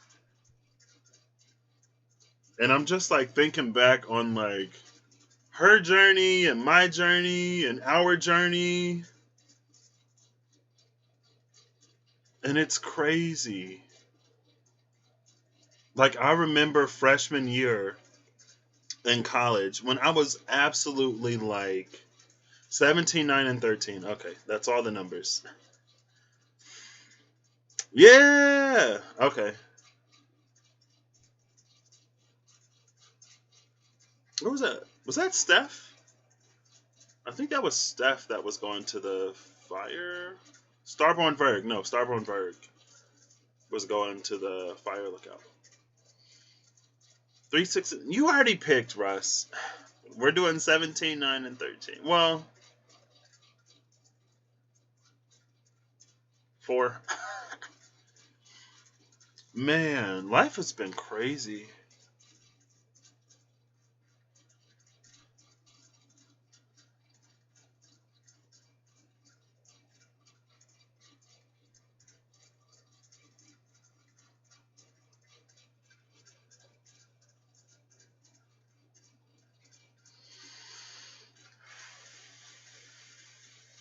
Yeah, me too. I hope it's going smoothly as well. I'm halfway out of it. It's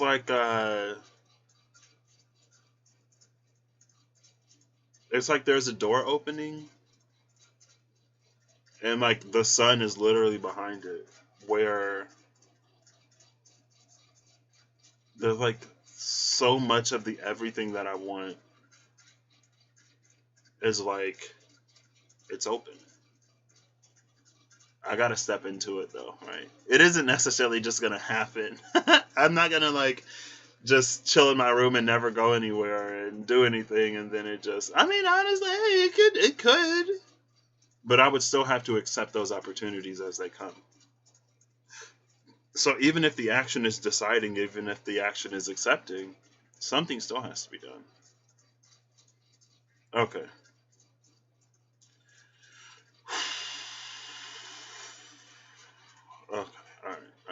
think I'm good now. The tears are gone for now. Thank you. What am I doing? Am I doing that? Okay, this is what I'll do. I'll do 17, 9, and 13. That's 4 numbers, Russ.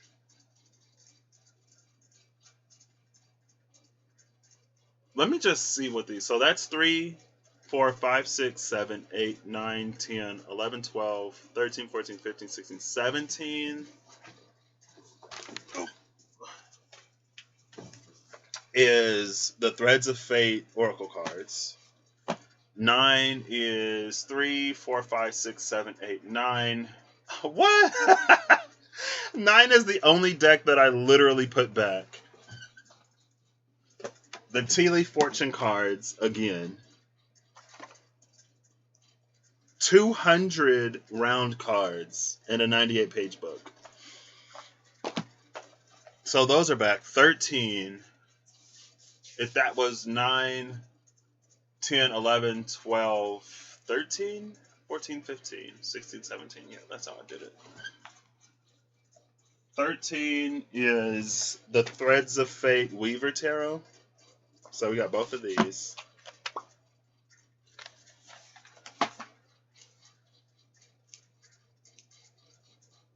Oh, the 3rd, the 6th, and the 9th from each deck. I can do that.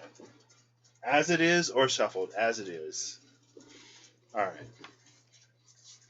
What order did we do? It was this order.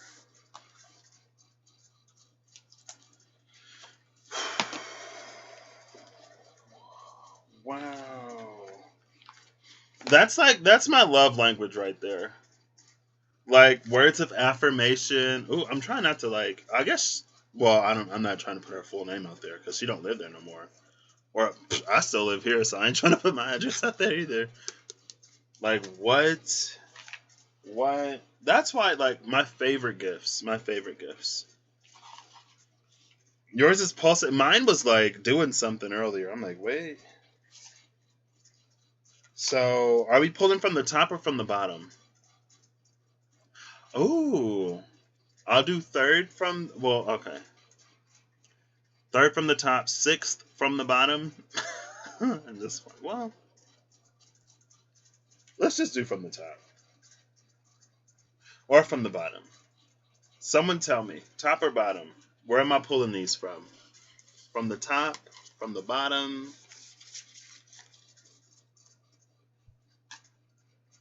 From the top.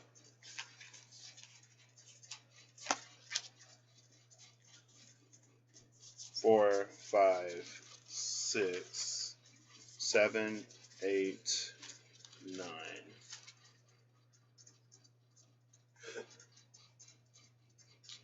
See, yeah, I was gonna go 9th from the middle, Kiki. That's where my brain went. I was like, oh, 3rd from the top, 6th from the bottom, 9th in the middle. But from the top. So the 3 cards that came out, I'm actually gonna get all of them first.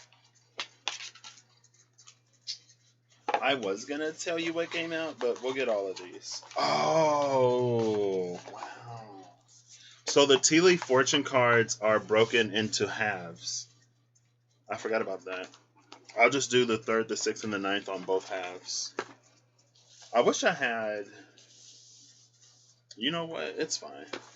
Give me 1 second. This is why I used OBS. Oops. Because I can change the configuration while I'm live. And that's really handy. It's really cool. Ooh. Well.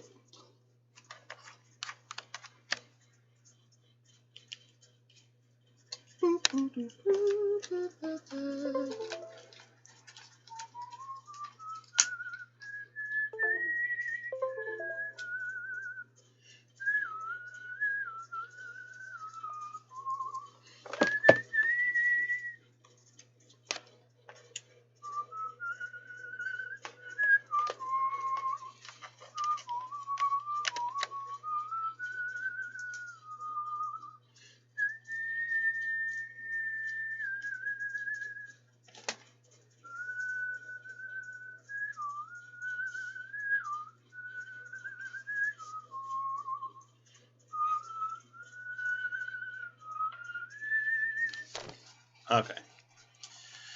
Whew, hey Zelda. I am doing pretty well. How are you? Is it this one? Oh my gosh. Okay, well. Y'all don't need to see all day. Wait. Oh, my room is an absolute mess, girl. See, this is why I like to set it up beforehand. LOL. There we go. Oh, gosh. Yeah, I know. I'm going to clean after this. The other angle permitted me to. I'm glad I'm wearing pants today. Glad I'm not Winnie the Pooh in it.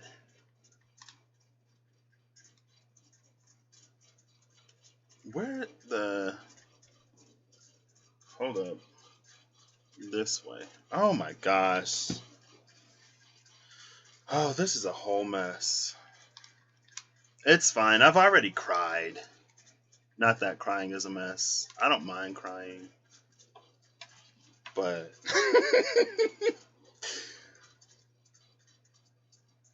Let's see. I'm trying not to get the shadow. There we go.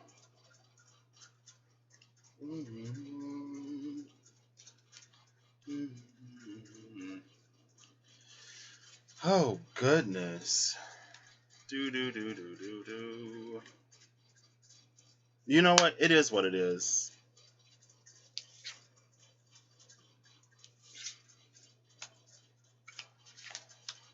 So the wildling. See, this light might be a little too bright for these cards. There we go. More or less. Withdraw and compassion? Yes, compassion are here. Maybe I should have just kept this the way it was. It's fine.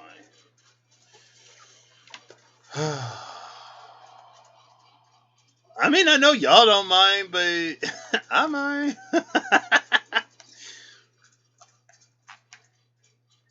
Oh! I'm glad to hear you're okay. Yeah, I'm doing pretty well.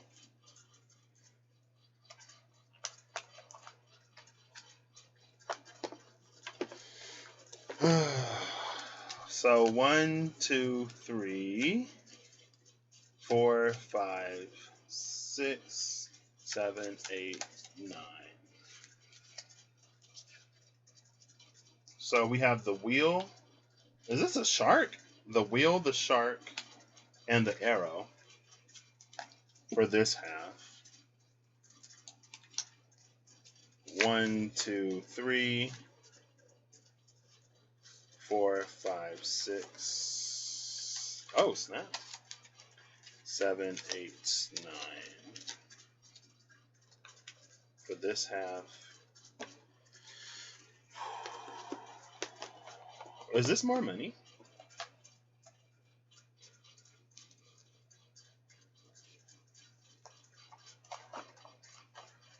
Meritorial wealth. Material wealth. Okay. I was like, what is meritorial wealth?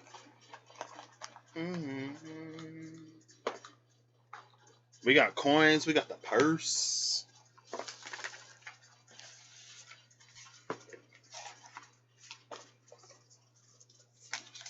2, 3. 8 of swords. 4, 5, 6. Oops. 3 of wands. 7, 8, 9. Conqueror of cups. What am I getting myself into? Well, I feel like we're going to have to dig for these. I feel like I'm going to have to explore. Oh, is that meritorial wealth? When you marry a rich person? I mean, I want love and I want money. I'm kidding. I remember there was this one Abraham Hicks video.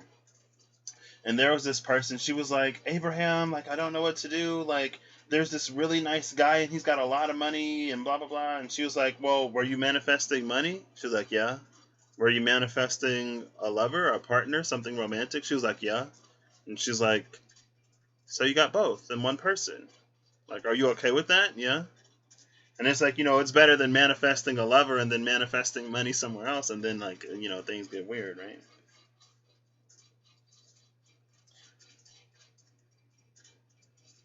It's an energy. It's like a combination. It may not necessarily be like marrying someone rich, but it feels like one thing that satisfies multiple needs.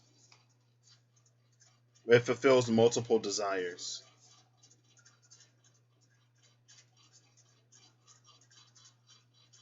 So let's start here. No. Oh, I gotta leave. Okay, I'll be back.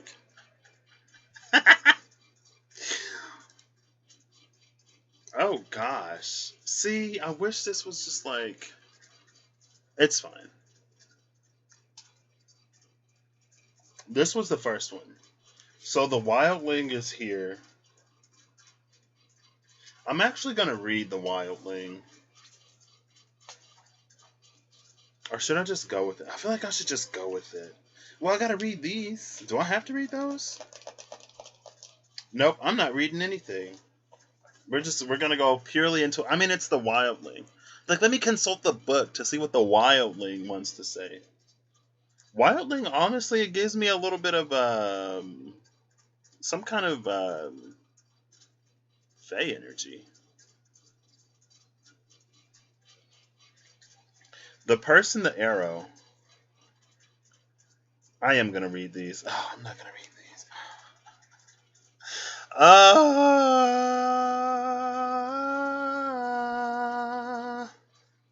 I told you if I make a random noise, just go with it.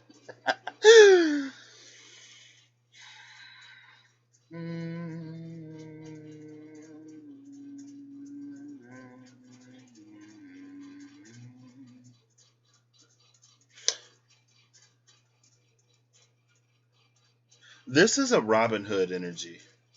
The wildling, the purse, the arrow, and the conqueror of cups. And it's Robin Hood because it feels like there's someone with the purse, someone with an arrow. They shoot the purse with an arrow, and then they come in and they take the money, right? The wildling, it's like forest people. Stealing from the rich and giving to the poor. It's an energy of things coming into balance. It feels like the scales have been fixed for long enough.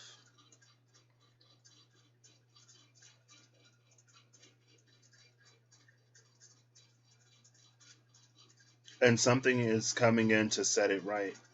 It also reminds me of the Order of the Eye in Now You See It, Now You See Me, about how they would use like magic and sleight of hand to take money or food from the kings and give it to the people in need.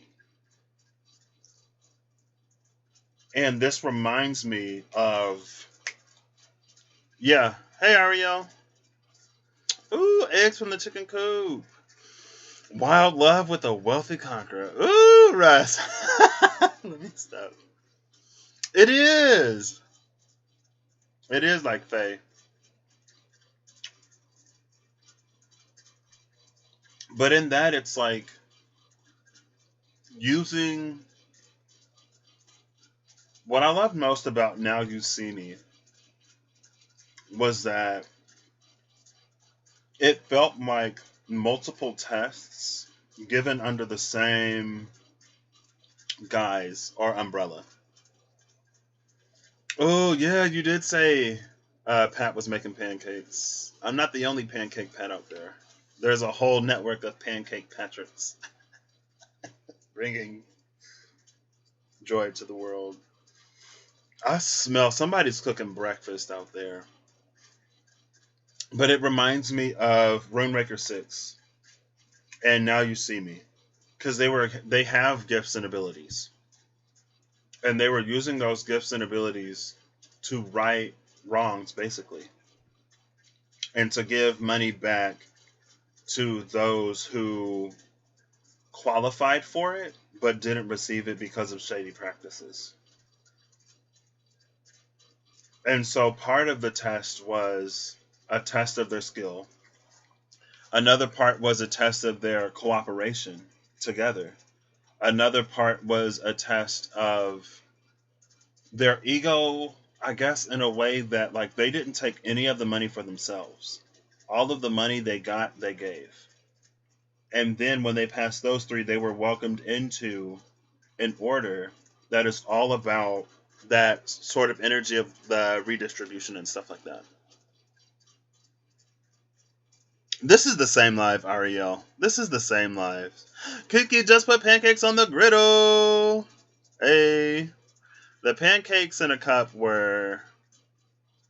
I'd rather have the full-blown pancakes. That's the energy here. The purse can only hold so much. Right? There's a magic in the redistribution of wealth.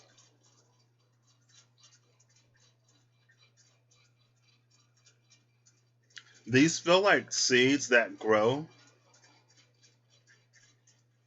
Oh, what is this? Who was this?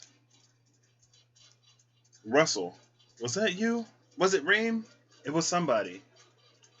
I was talking to somebody and there was an energy. Let me stop filling with this. There was an energy of like, or Corey. Was it Corey? Maybe it was Corey. I don't know. There was an energy of like one person plants a tree.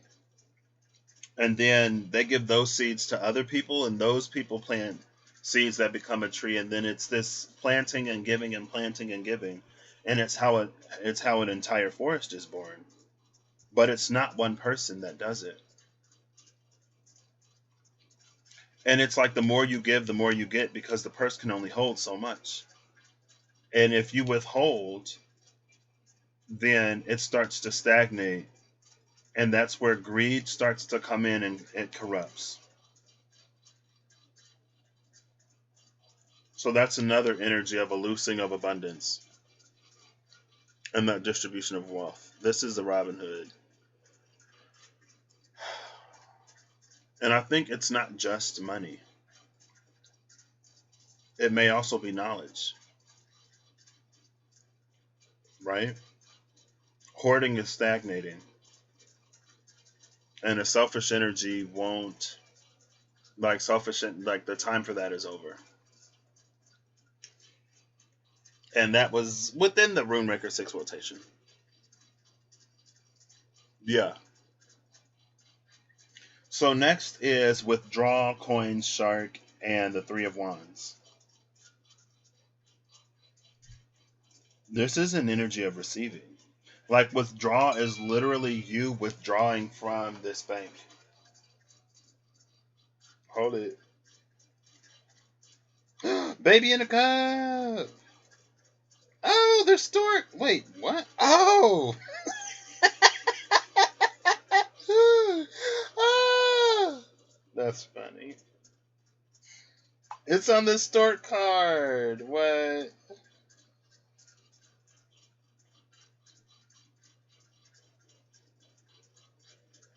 That's a fancy cup. That's a fancy cup.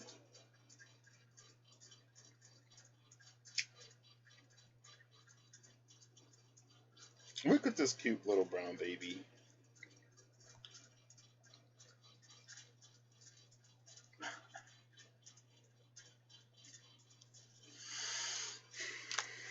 At first I'm zooming in on the storks in the chimney and I'm like, wait. So there's an energy here. It's like withdrawing from our cosmic bank account. The 3 of Wands is the space of the things that we want to manifest. And there are coins on this 3 of Wands. 4 coins, 3 wands, 2 hands, and 1 portal.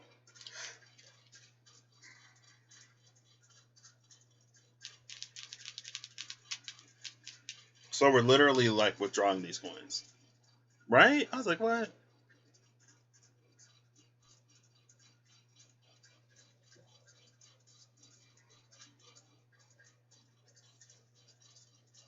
I feel like there's an energy here of like, it's like we're less, we're more aligned to the energy of giving and distributing, but we also need to learn to receive.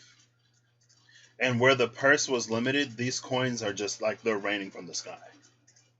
And again, it's leading to like there's an energy of propagation here. The coins lead to like new growth, right? When they were held in the bag, and that's another thing, because it was like the arrow is piercing the purse. So coins are falling out. I don't know if certain energies realize that the coins are falling out. Maybe they do realize that the coins are falling out and they're freaking out about the coins falling out. But it's a hole that can't be mended.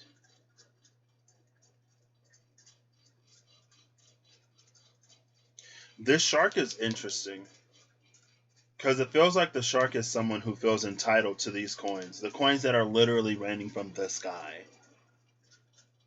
And it's like the coins are raining for everybody. How are you trying to lay claim to this? Like, where is your name on this anywhere? It's for everybody. I don't know. That's a little bit of weird energy interjected.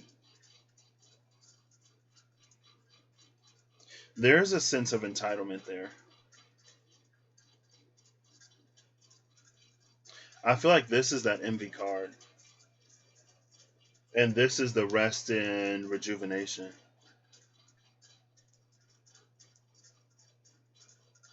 It's almost like while you're focused on it, it doesn't happen.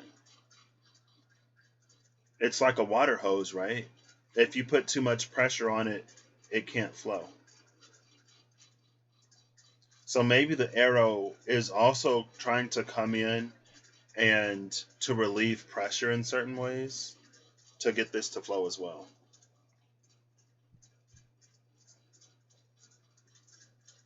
And it reminds me of the Sun and the Fool, honestly.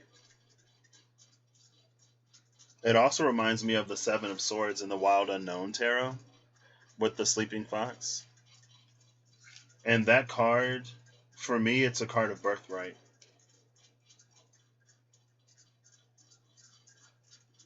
But just like that time capsule with the moon, it's not marked by the duration of time.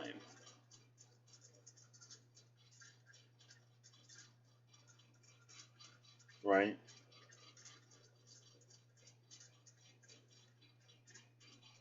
It's marked by something else. I feel like this Conqueror of Cups is the something else that it's marked by. Yeah.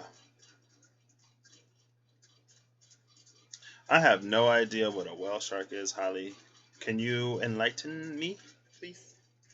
Because the whale was at the... I did think it was interesting that the whale was at the top of that half of the deck and the shark was the 6th card.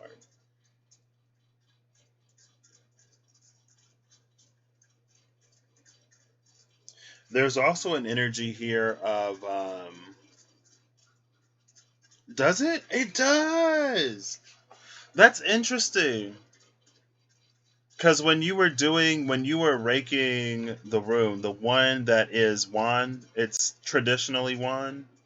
It looks like a wind horn or a wind horn, but like an elongated wind horn. It's like if you push them towards the middle, like if it's two, is that the moon rune on a kebab? If you push them towards the middle, then they turn into the wind horn. I guess it was like this. And if you pull these apart, then it becomes that mirror with the double talon thing. I thought of Vindhorn in that. And it also made me think of Vindhorn because you were talking about the wolf. The wolves in those cards. And then I think in Vindhorn, you mentioned the wolf howling out the moon. I missed like part of that live. I think that was the one where Rob summoned me with the ill-tempered unicorn. And then I popped up.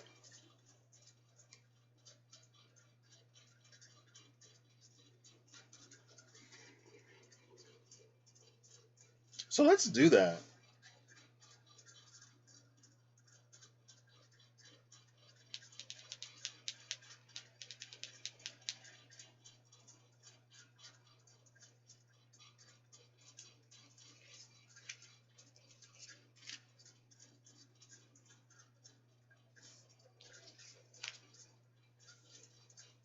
This feels like this.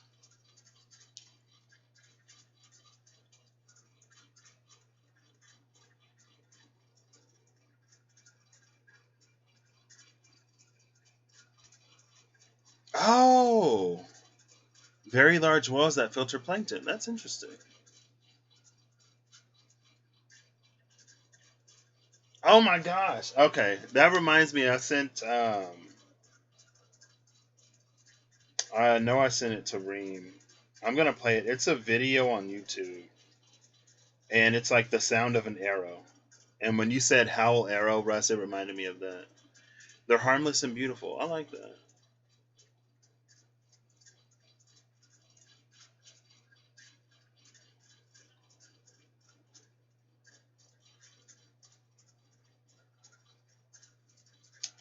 Let me find it.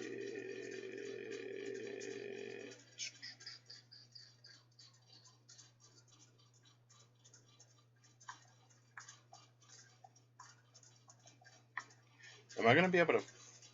Oh, no, that's too far.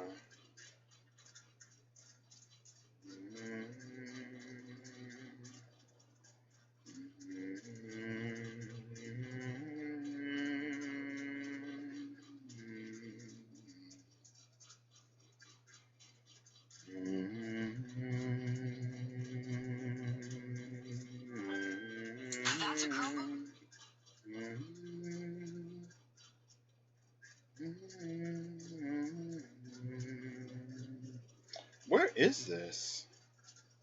Here it is.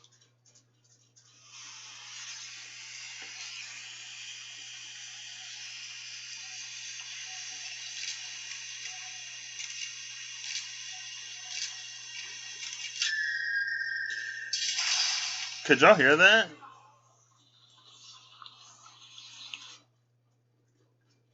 Okay, Reem. Love you, bye. Enjoy your run. Oh, wait, you already ran. See you later. Yeah. And that's the thing here. It feels like the shark is so focused on what it sees that it won't withdraw. Like the hands are there, they're positioned, but they're not going to pull it back. Because it feels like those hands need to grasp it and like pull it back. Again, it's like it's separating out the Ventorn into the Wan, the traditional Wan. It doesn't have a new name yet. It's like it needs to, there we go, it needs to pull it back. But these hands won't do it.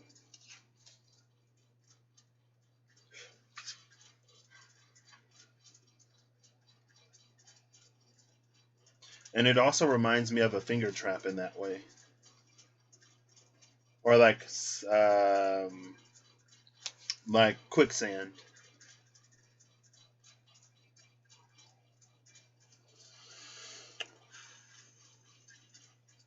The wolf you feed gets the strongest. Mm-hmm. So we have the yoke and the wheel here, which are interesting. They're both wooden contraptions made to make something easier. The card of compassion is here. And then we have the 8 of swords up here.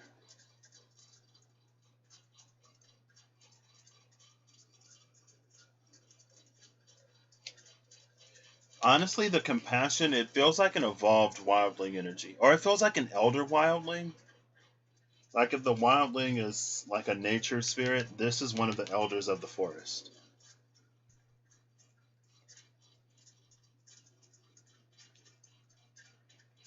This is a chariot. Compassion is the silver gazelle.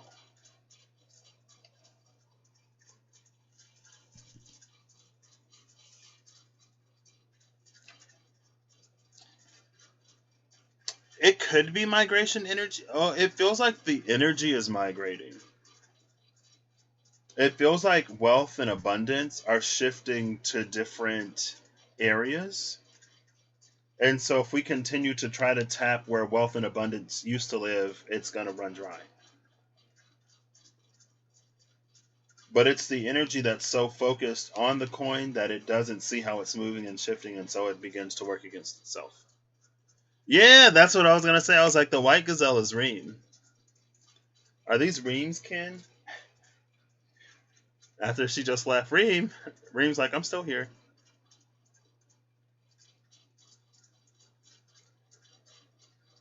This is the chariot.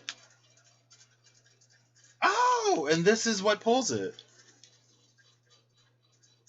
But there's no cart. There's no bed. We have the yoke.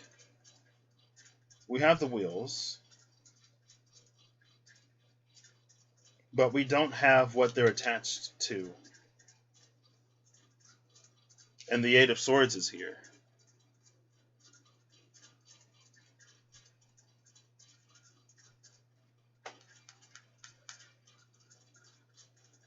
It's the Snow Queen's chariot. From The Lion, the Witch, and the Wardrobe? Wait, who's the Snow Queen? The Ice Queen? From the Magical Dimensions Oracle Cards and Activators? I love the Ice Queen.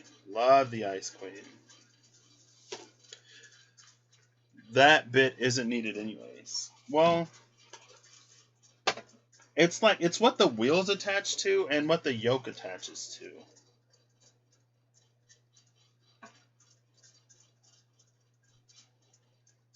Wait. I think you're onto something, Kiki. This is an energy of trying to harness this. But it's not.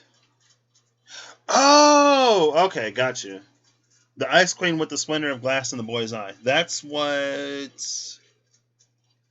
Yeah.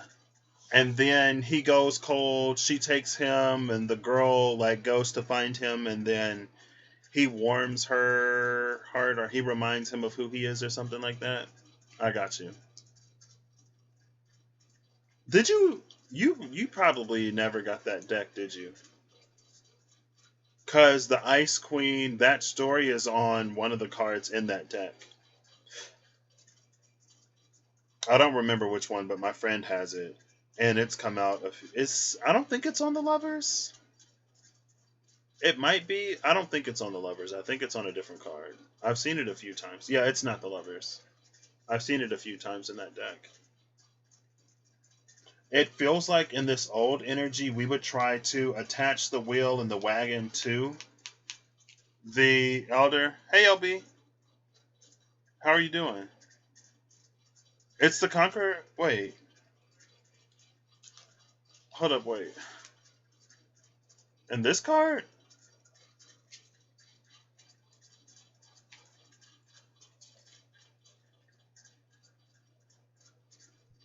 This is an energy that we ride with. It's not an energy that we strap to whatever and try to work a field with it. Thank you. I'm doing pretty well. I just cried a little bit, but it's fine. It was a good cry, I guess. It was a wow, life is like so strange.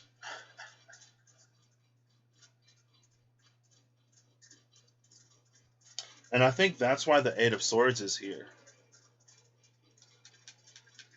The Eight of Swords is here because we can't interact with this energy in the way that we interacted with it in the past. That's also why we're being asked to withdraw. But we're withdrawing from the old and into the new. That's what we find here.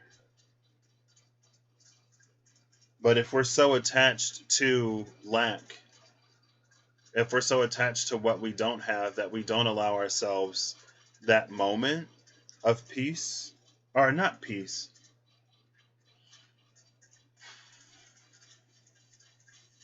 it's an energy that it's like,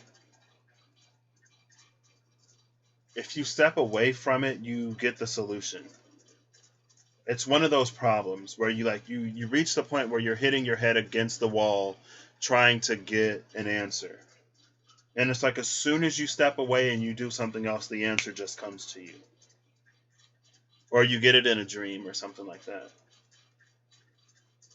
There's a need to approach it with fresh eyes. And see, with this card here, it's like this shark is obsessed with the 2 coins that are the closest to its hands. But if it pulls back, it'll actually discover 2 more. Right? Because it's like this right now. It's like this. So the shark sees those 2 coins, but as it allows itself to withdraw, that's when it receives how to get the rest in a way. And again, it's like it pulls it back into that Wan rune.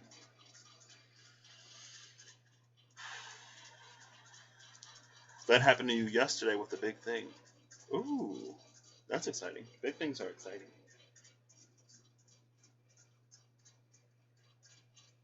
And that's the reason why our hands are tied. That's the reason why our hands are tied, because we're not supposed to like find a way to try to hitch this to the wagon and then get it to work our fields.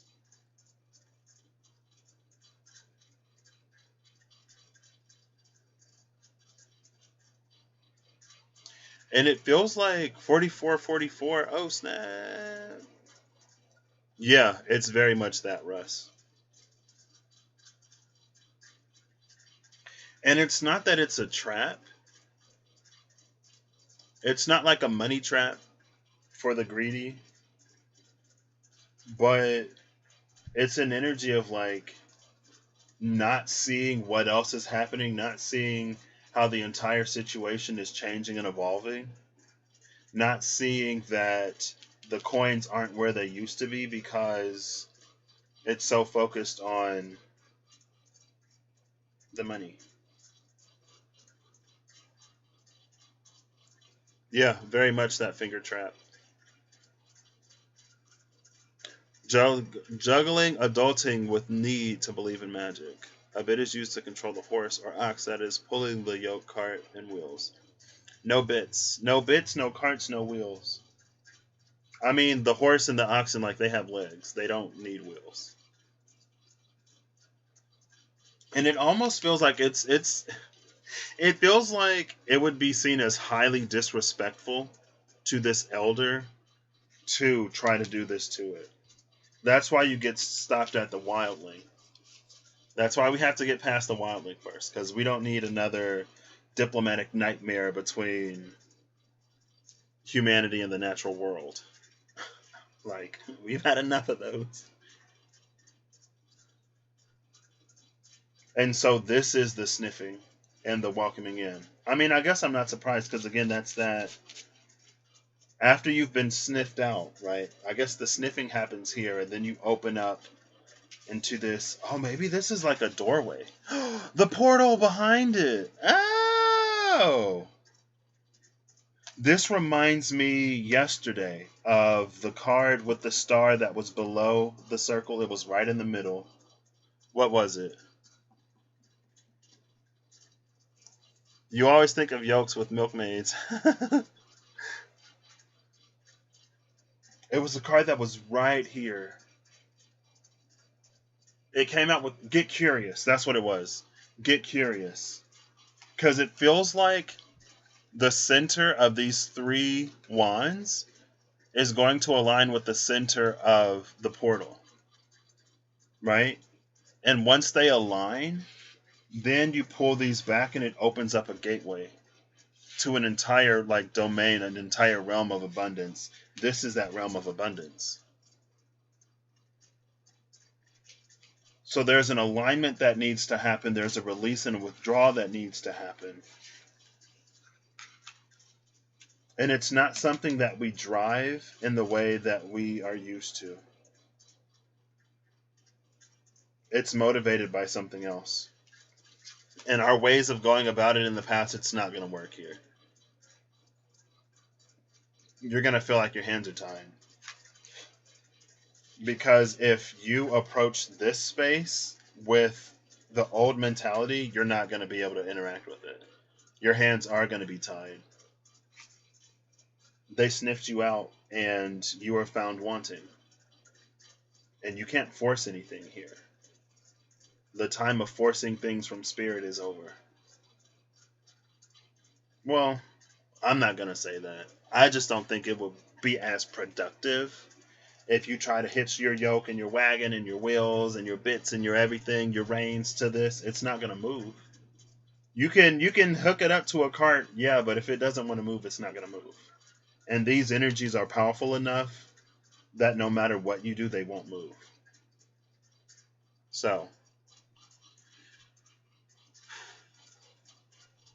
I don't think there's any puppets here. Yeah.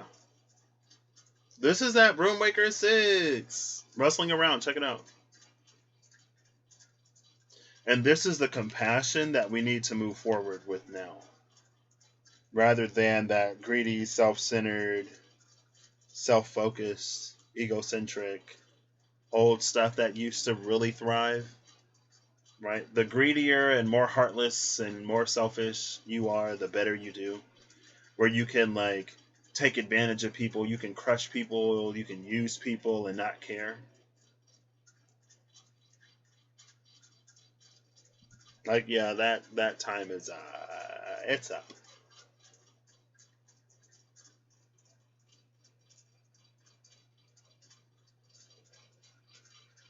Okay. I feel like that's what this is.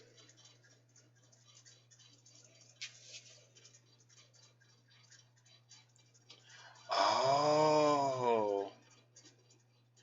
And the wildling? You can see that there's like, it feels like there's this outer ring and an inner ring. But the inner ring is like it's not complete. I don't know if you can see it. There you go. Yeah, you can see it. The inner ring is not complete. It's funny though because in the wildling, no, is it? It's still, yeah, it's still a little bit off center in the wildling. This is that little bit, right? This is the inch that we get. Wow. Okay. This is the taming of the ego that needs to happen, and it feels like it's a different side of the ego than the side of the ego that we saw before with deceit and the broken heart and stuff like that, right? That was a self-protective side of the ego.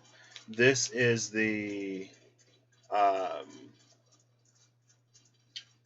unchecked, uncontrolled desire side of the ego, in a way.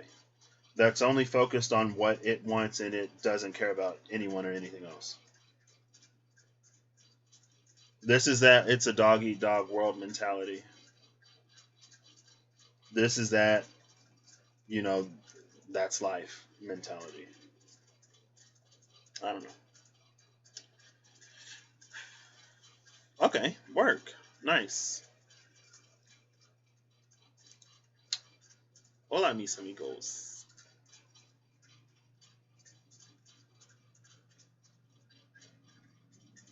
All right. Yeah, we're not, yeah, it's like, okay, well.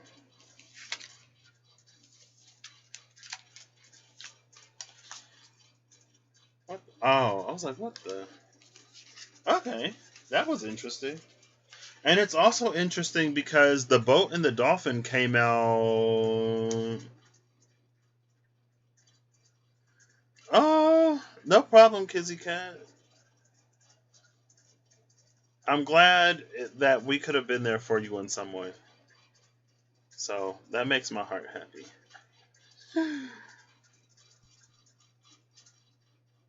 How long have I been live? Oh, 2 hours and 45 minutes. It's not that bad.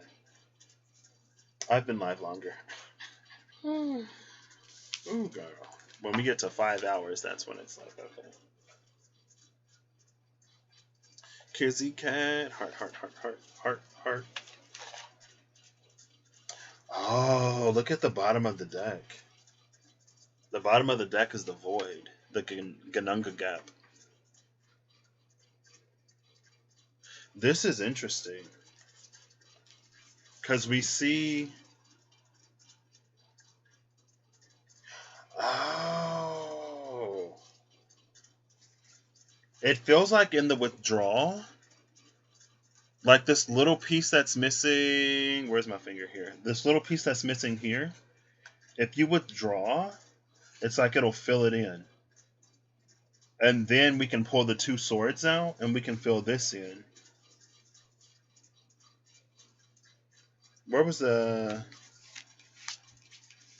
And then all three of these, like this circle, and this circle, they all align to give us access to the void. There you go. The Ganunga gap. Yeah, I saw this the other day. I was like, oh my gosh. Well, because I was flipping through the book and I was like, oh, it's Ganunga gap. And I just looked at it and then I saw the void. I was like, oh my gosh, that's literally Ganunga gap. What? And behind Ganunga gap is transmute. I love that. Oh, look with the third eye up there. There you go. There you go. It's so bright. Yup.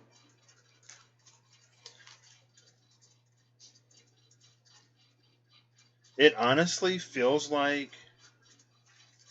there's only darkness in the void. The void is a space of... It feels like pure primordial chaos. But it's pure primordial chaos in a very atomic way. Like the building blocks of life are in the void.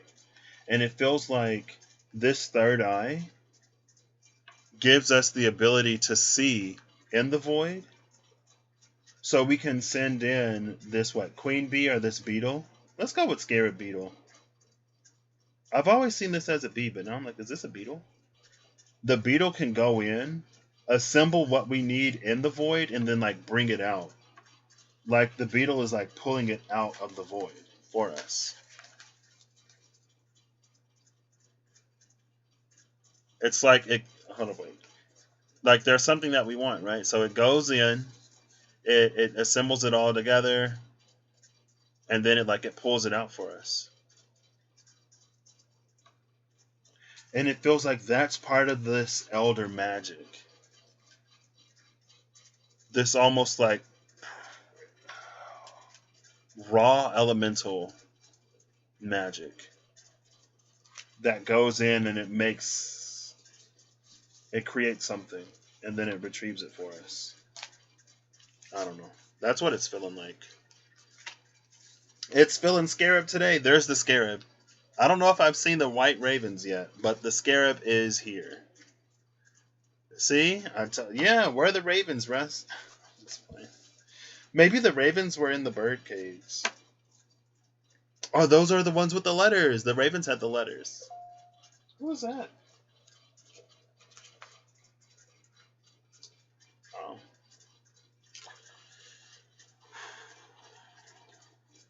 Yeah.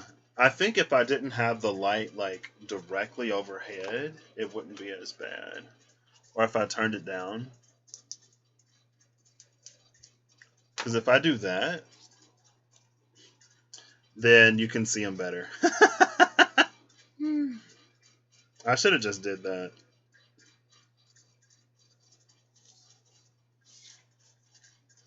And I feel like that's the same scarab beetle from the priestess. When the priestess came out and there was a scarab beetle that went into the dark and then it brought something back into the light. But it felt like the first time... Oh no, it didn't freeze. I was like, I'm moving this hand and I'm looking at my other hand and I'm like, did my camera freeze? Hello? And I was like, oh yeah, no, it didn't. But it feels like that first thing from the other side that comes in. I feel like that's what triggers the house and the dog card to restore itself. That's what reverses the hands of time, in a way. That's what takes us back to what is natural, and like that's what takes us back to a fuller potential that we had before it was taken for whatever reason. There's a Scarab Beetle on the Moon card and the Thoth deck. There's also a. I guess I'll pull it. I'll pull the cards. Why not? This was the number 3 anyway.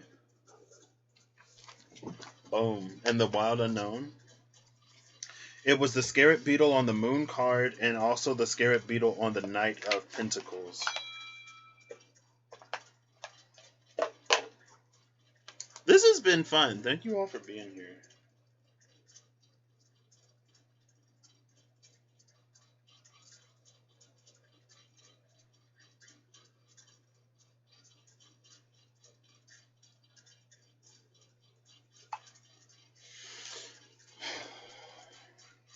And that's why it's like, what is this light dark thing? It's that light dark high priestess thing again.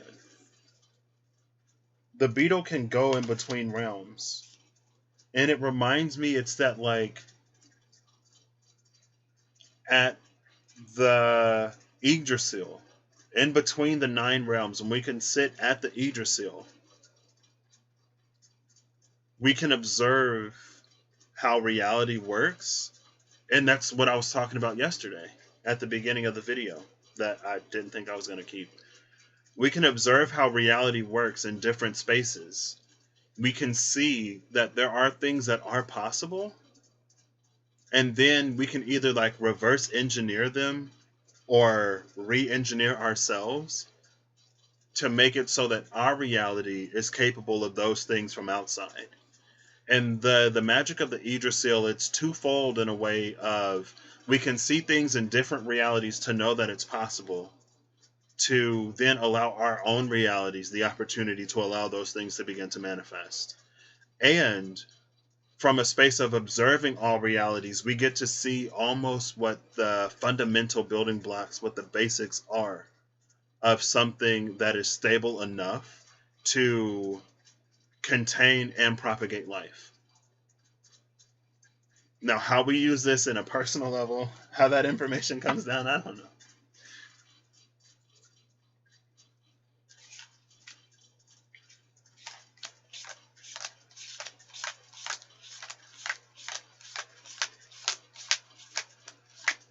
Oh, there's your the white raven. It's in the keeper, and the 3 doves. Okay.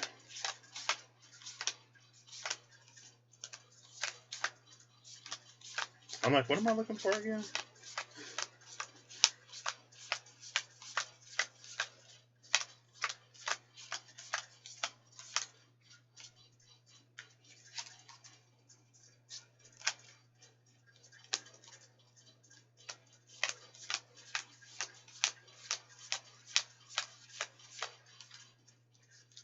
Oh my gosh. Okay.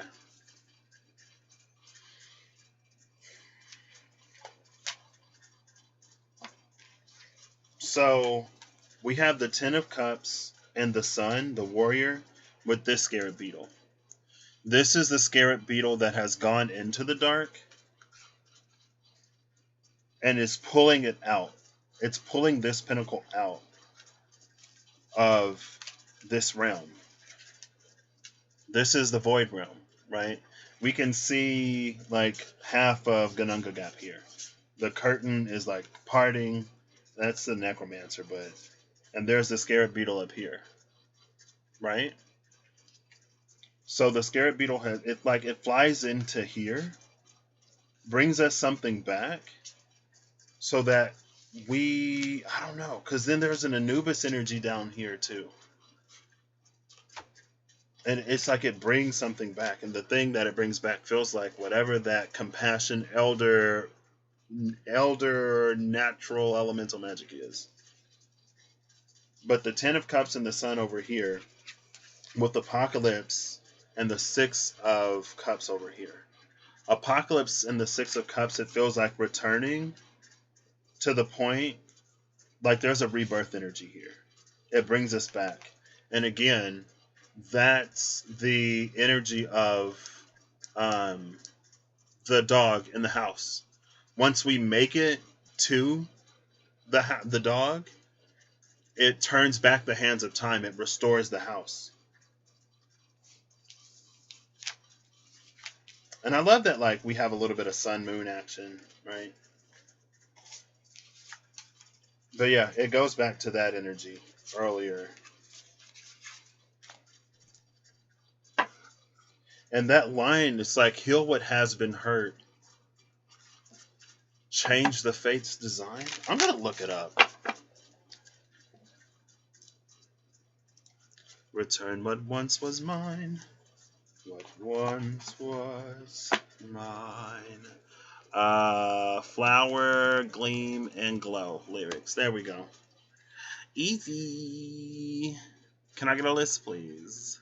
Healing incantation. Flower, gleam, and glow, let your power shine. Make the clock reverse, bring back what once was mine. Heal what has been hurt, change the fate's design. It's a capital F. Change the fate's design, save what has been lost, bring back what once was mine. What once was mine.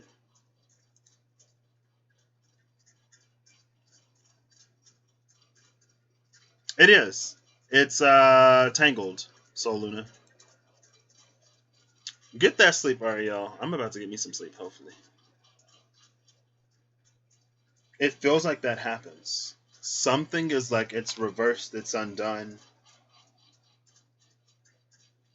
But it feels like part of fate's design, like in a way, all of this was sort of designed and accounted for as well. And it goes back to that energy in the angel of balance of we never get too far off center. Ooh. What has been What? What?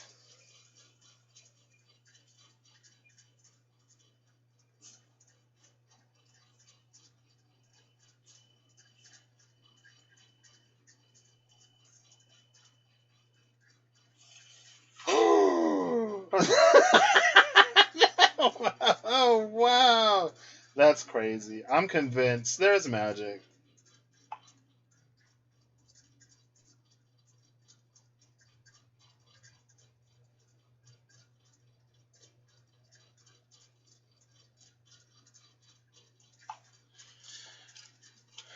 Okay. I'm gonna shuffle these out and then shut this down. It's been really nice.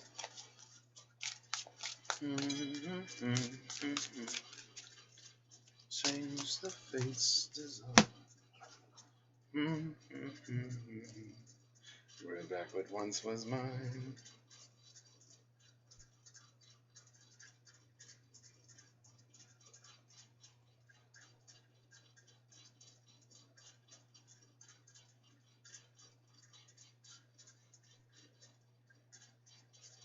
What once was mine. That incantation is also interesting because Gothel is like, I'm like, girl, but was it yours? The girl wasn't yours, the flower wasn't yours, so what exactly was yours? And then she lost it at the end because it wasn't hers. And it reminds me of the shark with the coins. It's this energy of taking ownership of over something that is outside of... It's outside of what is within the realm of any person to own.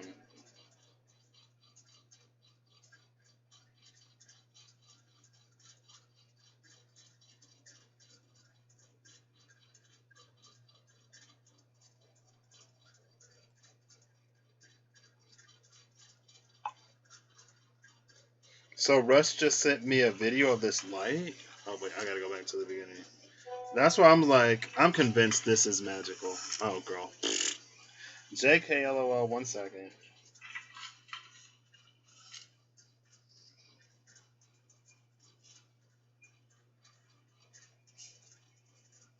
I was like, what?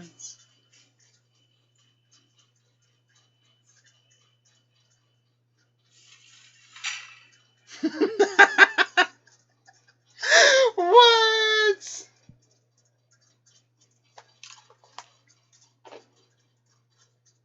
Ike. Ike the Retriever. Maybe. Fairy Finder of Lost Things. Sometimes things just pop up. Okay. Final card. Final message. Two more. One more. Oop. Last one. Eight of Wands, Eight of Pentacles. 8-8. The Sharpshooter and the Journeyman. Oh my gosh! It's the Elk Rune. For protection. And is that Manaz for a man? I don't know what that other rune is. Oh wait, is that the Moon Rune? Is that the Moon Rune? Russell, our residential runic expert. Elk, Man, and the Moon? Is that what these are? Yeah, it's the Archer. Somebody mentioned Orion. The Orion belt. Is Orion the Archer? I think Orion is the Archer.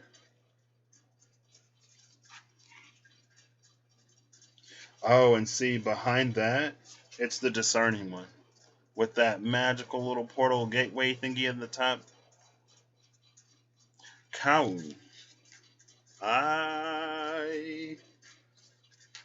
Divine Spark. Oh, snap.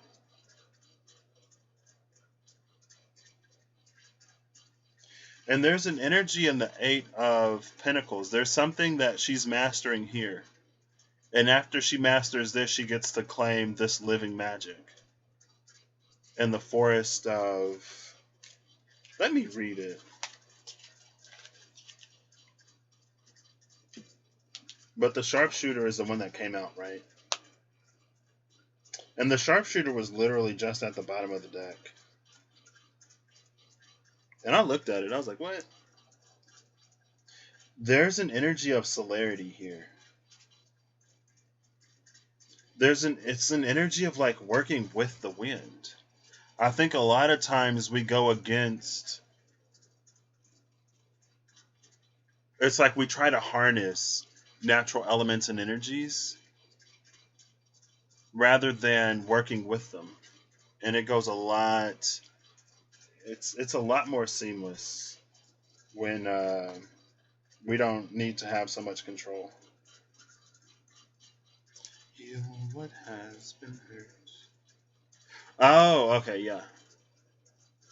Is Sirius? Is Sirius in the Orion constellation? Or is Sirius be in the constellation of Sirius? I don't know. What am I looking for? The Eight of Orbs.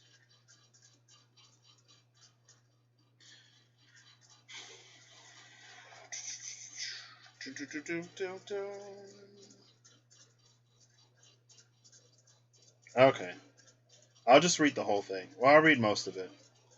The journeyman crafts an orb and manifests it between her gloved palms. This is the practitioner building up fundamentals in a specialized craft, learning to manifest orbs of concentrated power.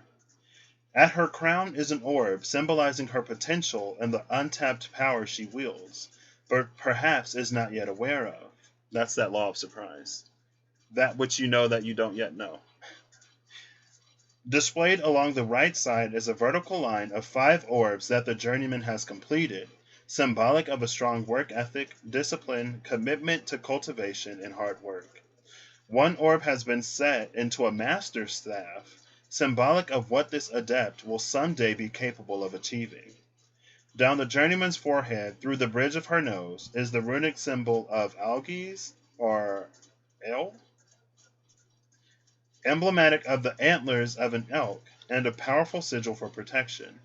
This is the symbol of one who is successful in the quest and one who reaches hands upward to commune with the divine. On her right cheek is the runic symbol Menaz, man, or human intellection, ingenuity, and creativity.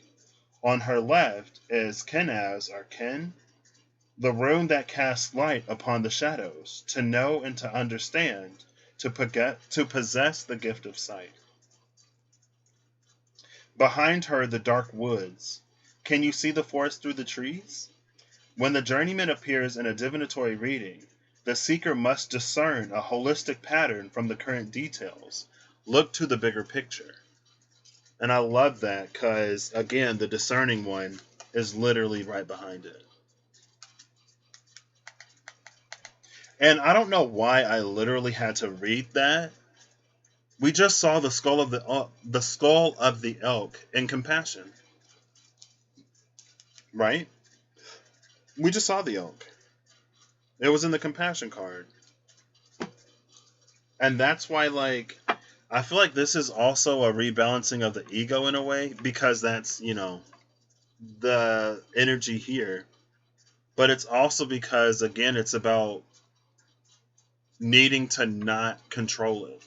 You can't attach the wheel and the wagon and the yoke and everything else. Raya! Hey!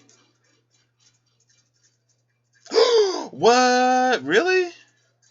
If you see a crow, let us know.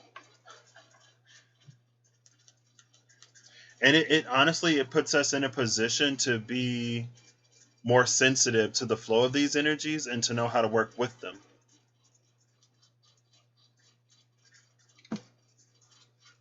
No bit in the elk, exactly. And that's the 8-8. That's half of the 8. Half of the 8 is this. The other half of the 8 is that. And the rest of the 8 is anything else. That Time Master light.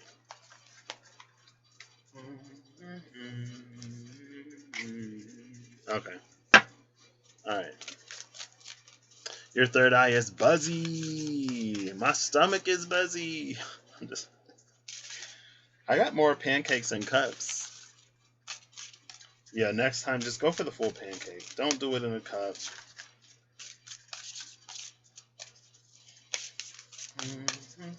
Oh, I'm starting to sweat. Oh, I did have the 8 of Swords. Yeah, the 8 of Swords came out on top of Compassion. It was literally on top. It was Compassion with the elk skull and then the 8 of Swords. And it was the message of, like, we can't interact with it in the way that we used to. And, oh, that was the thing, that which she doesn't yet see. The orb at the top of her head being the potential that she doesn't yet know that she has. That which you know that you don't yet know. The law of surprise. Or the rule of surprise, or whatever. She learns to, that's the energy mantle. That's the energy clothing, to wear the mantle of the elk. And that's why in the 8 of Wands card, she's able to work with those natural elements. I forgot that 8 of Swords was there. I mean, I have some Cheez-Its. I usually have snacks, and I don't mind eating them. Or I'll, like, go get snacks. The Silver Gazelle, that's what it was. Is the elk. I'll take it. This is interesting. Strengthen sacred sexuality. Wait. There we go. There we go. This sacred sexuality card is interesting. Because yesterday there were 2 cards. One of them had this and the wreath below. Another one had this and the leaves above. Neither one of them were flowering. But today in Sacred Sexuality, we see it open up. Soul Star Chakra connecting to the crown and anchoring it to your vessel. And then strength is here as well.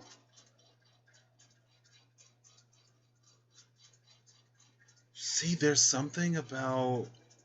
It feels like the seeds falling from this plant. This is interesting. This reminds me of you.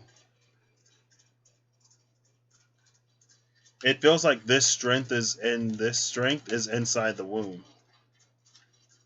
What room was that? It was Runebreaker's. Was it Reem or Rob and Reem? I think it was in the tier cycle of runes. It was in the tier cycle of runes. How the yew tree will like grow new roots inside of that void space within the trunk or whatever. Like it's growing inside. It's whatever that thing about the yew's ability to grow inside to continue to grow outside, it's that energy. It's like a look into inside the bark of the Yggdrasil. The strength and the sacred sexuality within. And the bottom of the deck is reflect. That was your tree reading? Okay. Wait. So that came out. I didn't actually watch you in that. You a Scorpio. Hey. It is like that, but it's like with the you, there's an emphasis on needing to grow within to continue to grow without. Like we gotta go to the void space. We have to fix the womb. If we don't fix the womb, it's gonna die. And I feel like that's what all of these cards were about. Like with the transformation of the ego right now, it's fixing that womb space. Because if we don't, it's going to die. It doesn't matter how much you water it. It doesn't matter how fair the weather is. This is something inside of the tree that needs to be fixed. It's not something outside. It grows within the rotted trunk, exactly. If we don't do that, and I think that's part of that withdrawal card too. The withdrawal that needs to happen in order to fix that ring and to fix the other rings. Like, we need to fix the rings. We got to align all the stuff, and then the void portal opens, and the Scarab Beetle does Scarab Beetle magic or whatever. I don't know. But we have to tend to that. Okay. I have, like, not every single deck that I own, because there's still plenty of decks up there. But I got so many decks down here. You picked the U? What? I picked the Alder. At first I was going to go with Birch. And the Alder was like water it thrives in water instead of rots. It's like it rots outside of water instead of rotting inside of water. And it was a earth, fire, water, magician-y energy with the Earth Sea of Heather. I remember that. You picked the Oak. What? I feel like I gotta go back and watch all of them. I remember in, I think it was the Chiron reading that you did, Russ. I ended up watching Pisces. And then it started to play into the collective. And then Russ was like, this is for all the people who weren't naughty and watched it all the way through. Oh, Holly chose Holly. Yeah, no surprise there. It reminds me of, oh.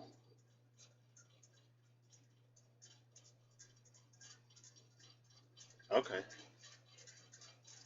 Your feed is stuck. Like the video or the chat log. There's the Eight of Swords again with the devil here. This is interesting.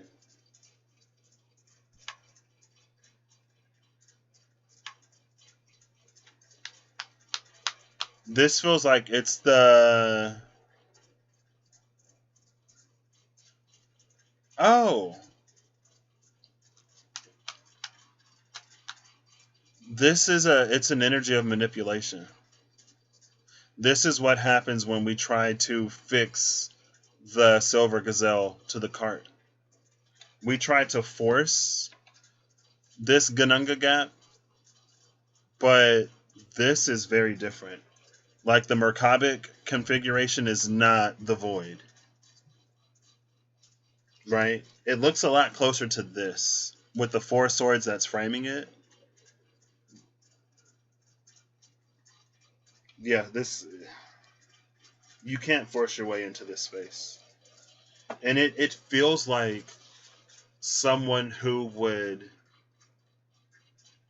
contort themselves in the most gruesome of ways to try to force something that you have to allow. It's that shark. That's what it is. It's the shark. And the shark is like it's tearing itself apart trying to enter this space. And it's like you can't force it open. That's that energy of like banging your head against the wall. That's the Son of Swords, the Nine of Swords, and the Six of Pentacles.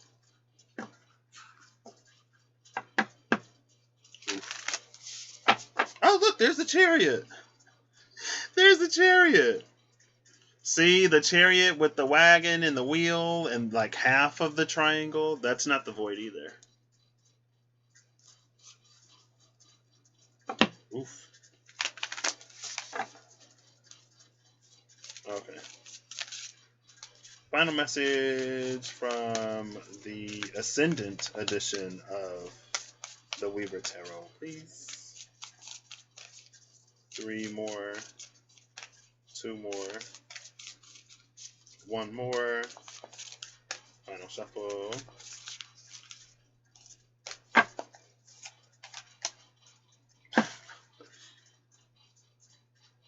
The Chariot and the Six of Pentacles. Chariot was at the top. Six of Pentacles at the bottom. This Six of Pentacles is interesting. Because again, it's not something you can force. Every single coin is missing the scale. And the 2 coins that are positioned to fall onto the scale are being withheld.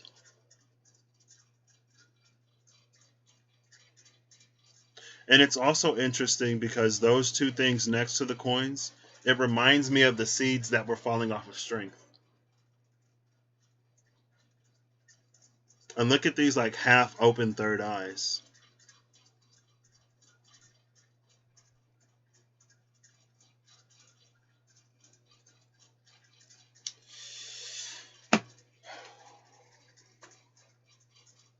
And it's a tough energy because I feel like it's the energy like when we know it's there, but we don't release the things that we need to release to get it. That's the energy of like trying to find shortcuts, trying to crystal and Reiki and meditate your way into an alignment when there are things that you actually need to do and address. Like the rebalancing and the fluidizing of stagnant energies is like very important and it has its place, but that is not a substitute for actual work that you need to do. And that's why sometimes you can be blocked in the same ways over and over and over and over again because you're not addressing the root issue. And you can't brute force your way into this. Because every time you approach it, they'll sniff it out. They'll sniff it out. And it's the energy of someone who does more and more and more and more and who will drive themselves crazy. They'll do everything except for the things that they actually need to do. Because there's a lot of resistance there. And it's really sad and it's unfortunate, but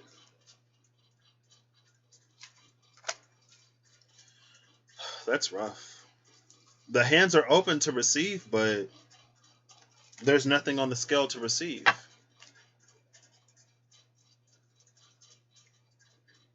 It's like it wants to receive what it doesn't do the work to, like, you got to do something to get it. Right? Even if that thing is to allow, you have to do something. And it's an energy that won't do anything. And that's one of the things that I noticed the most last year about how we ask and we demand, but we're not, like, how willing we're not to do what we need to do to get what we want. A lot of us would rather pout and cry and throw a fit, throw an absolute tantrum, about what it is that we're not receiving, while at the same time not doing anything to actually get it.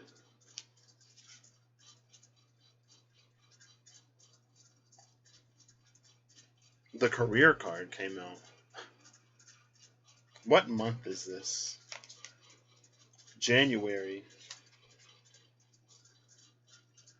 Okay. That's vague. Well, I think the node shift into Scorpio, and South node shifts into Scorpio, North node shifts into Taurus in January. And career means it's a fixed energy. And a career versus a job, it's like it's a fixed energy. We have a few months left of this Sagittarius Gemini mutable nodal axis to get and work through whatever we need to work through before we moved into a fixed nodal energy.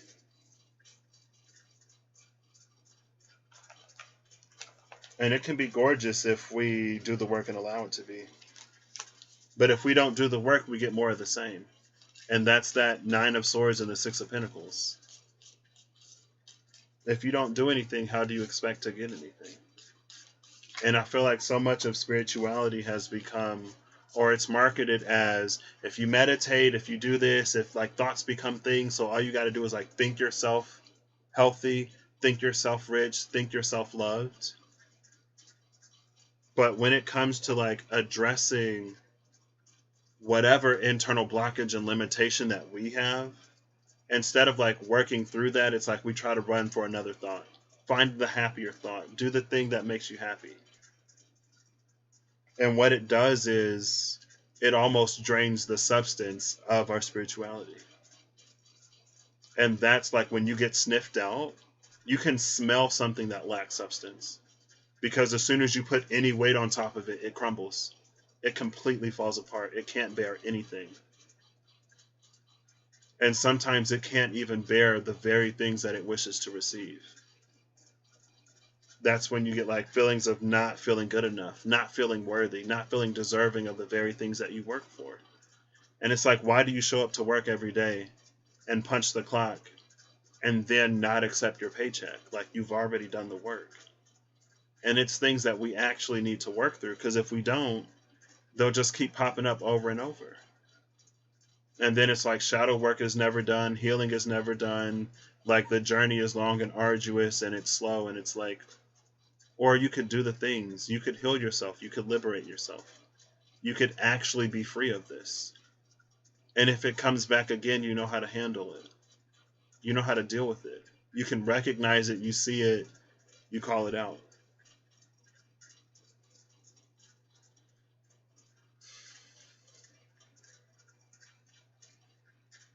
Yeah.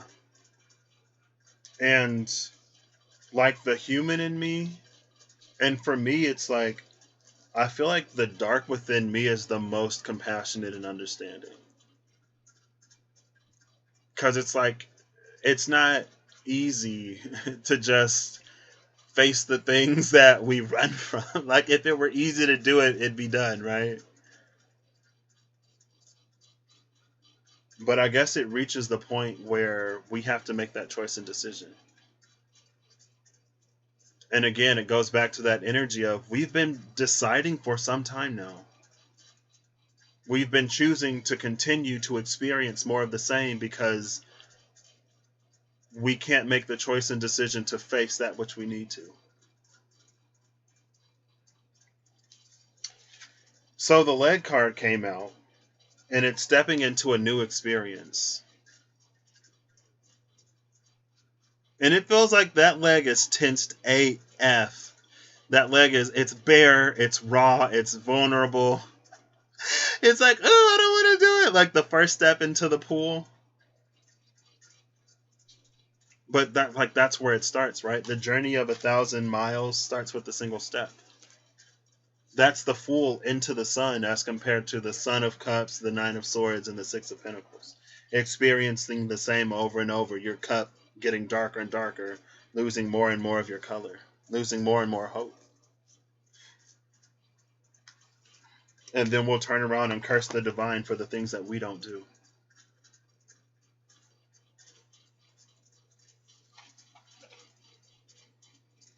Yeah. And it's like I desire so deeply for everyone to give themselves the opportunity to do that. And I know it's hard and I know it's difficult, but in my mind, it's like, I don't know. I just hope that people do what's difficult in the moment to receive happiness, like a long standing happiness, one that isn't torn apart at the slightest mention of this or catching sight of that. Like a joy and abundance that like stands the test of everything. And it's possible. So, whoo. Some feet acupuncture. Yeah, it did. Like some of those blades of grass looked a little sharp. But, if the fear of sharp grass keeps you from standing on it, then you'll be on the sidewalk forever. So, yeah. Wow. I feel like I'm like, wow, like what a way to end this. But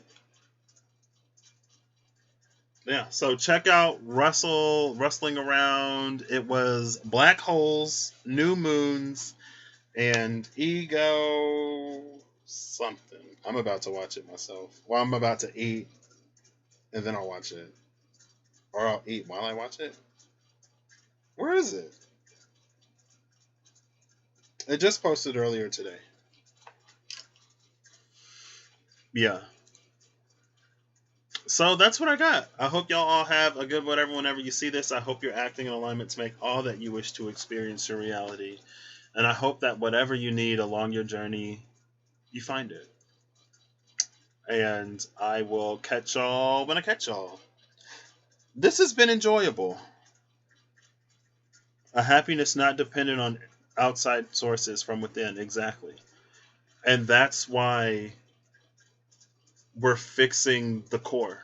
That's why the roots have to grow inside that voided womb sacral space in order for us to flourish on the outside.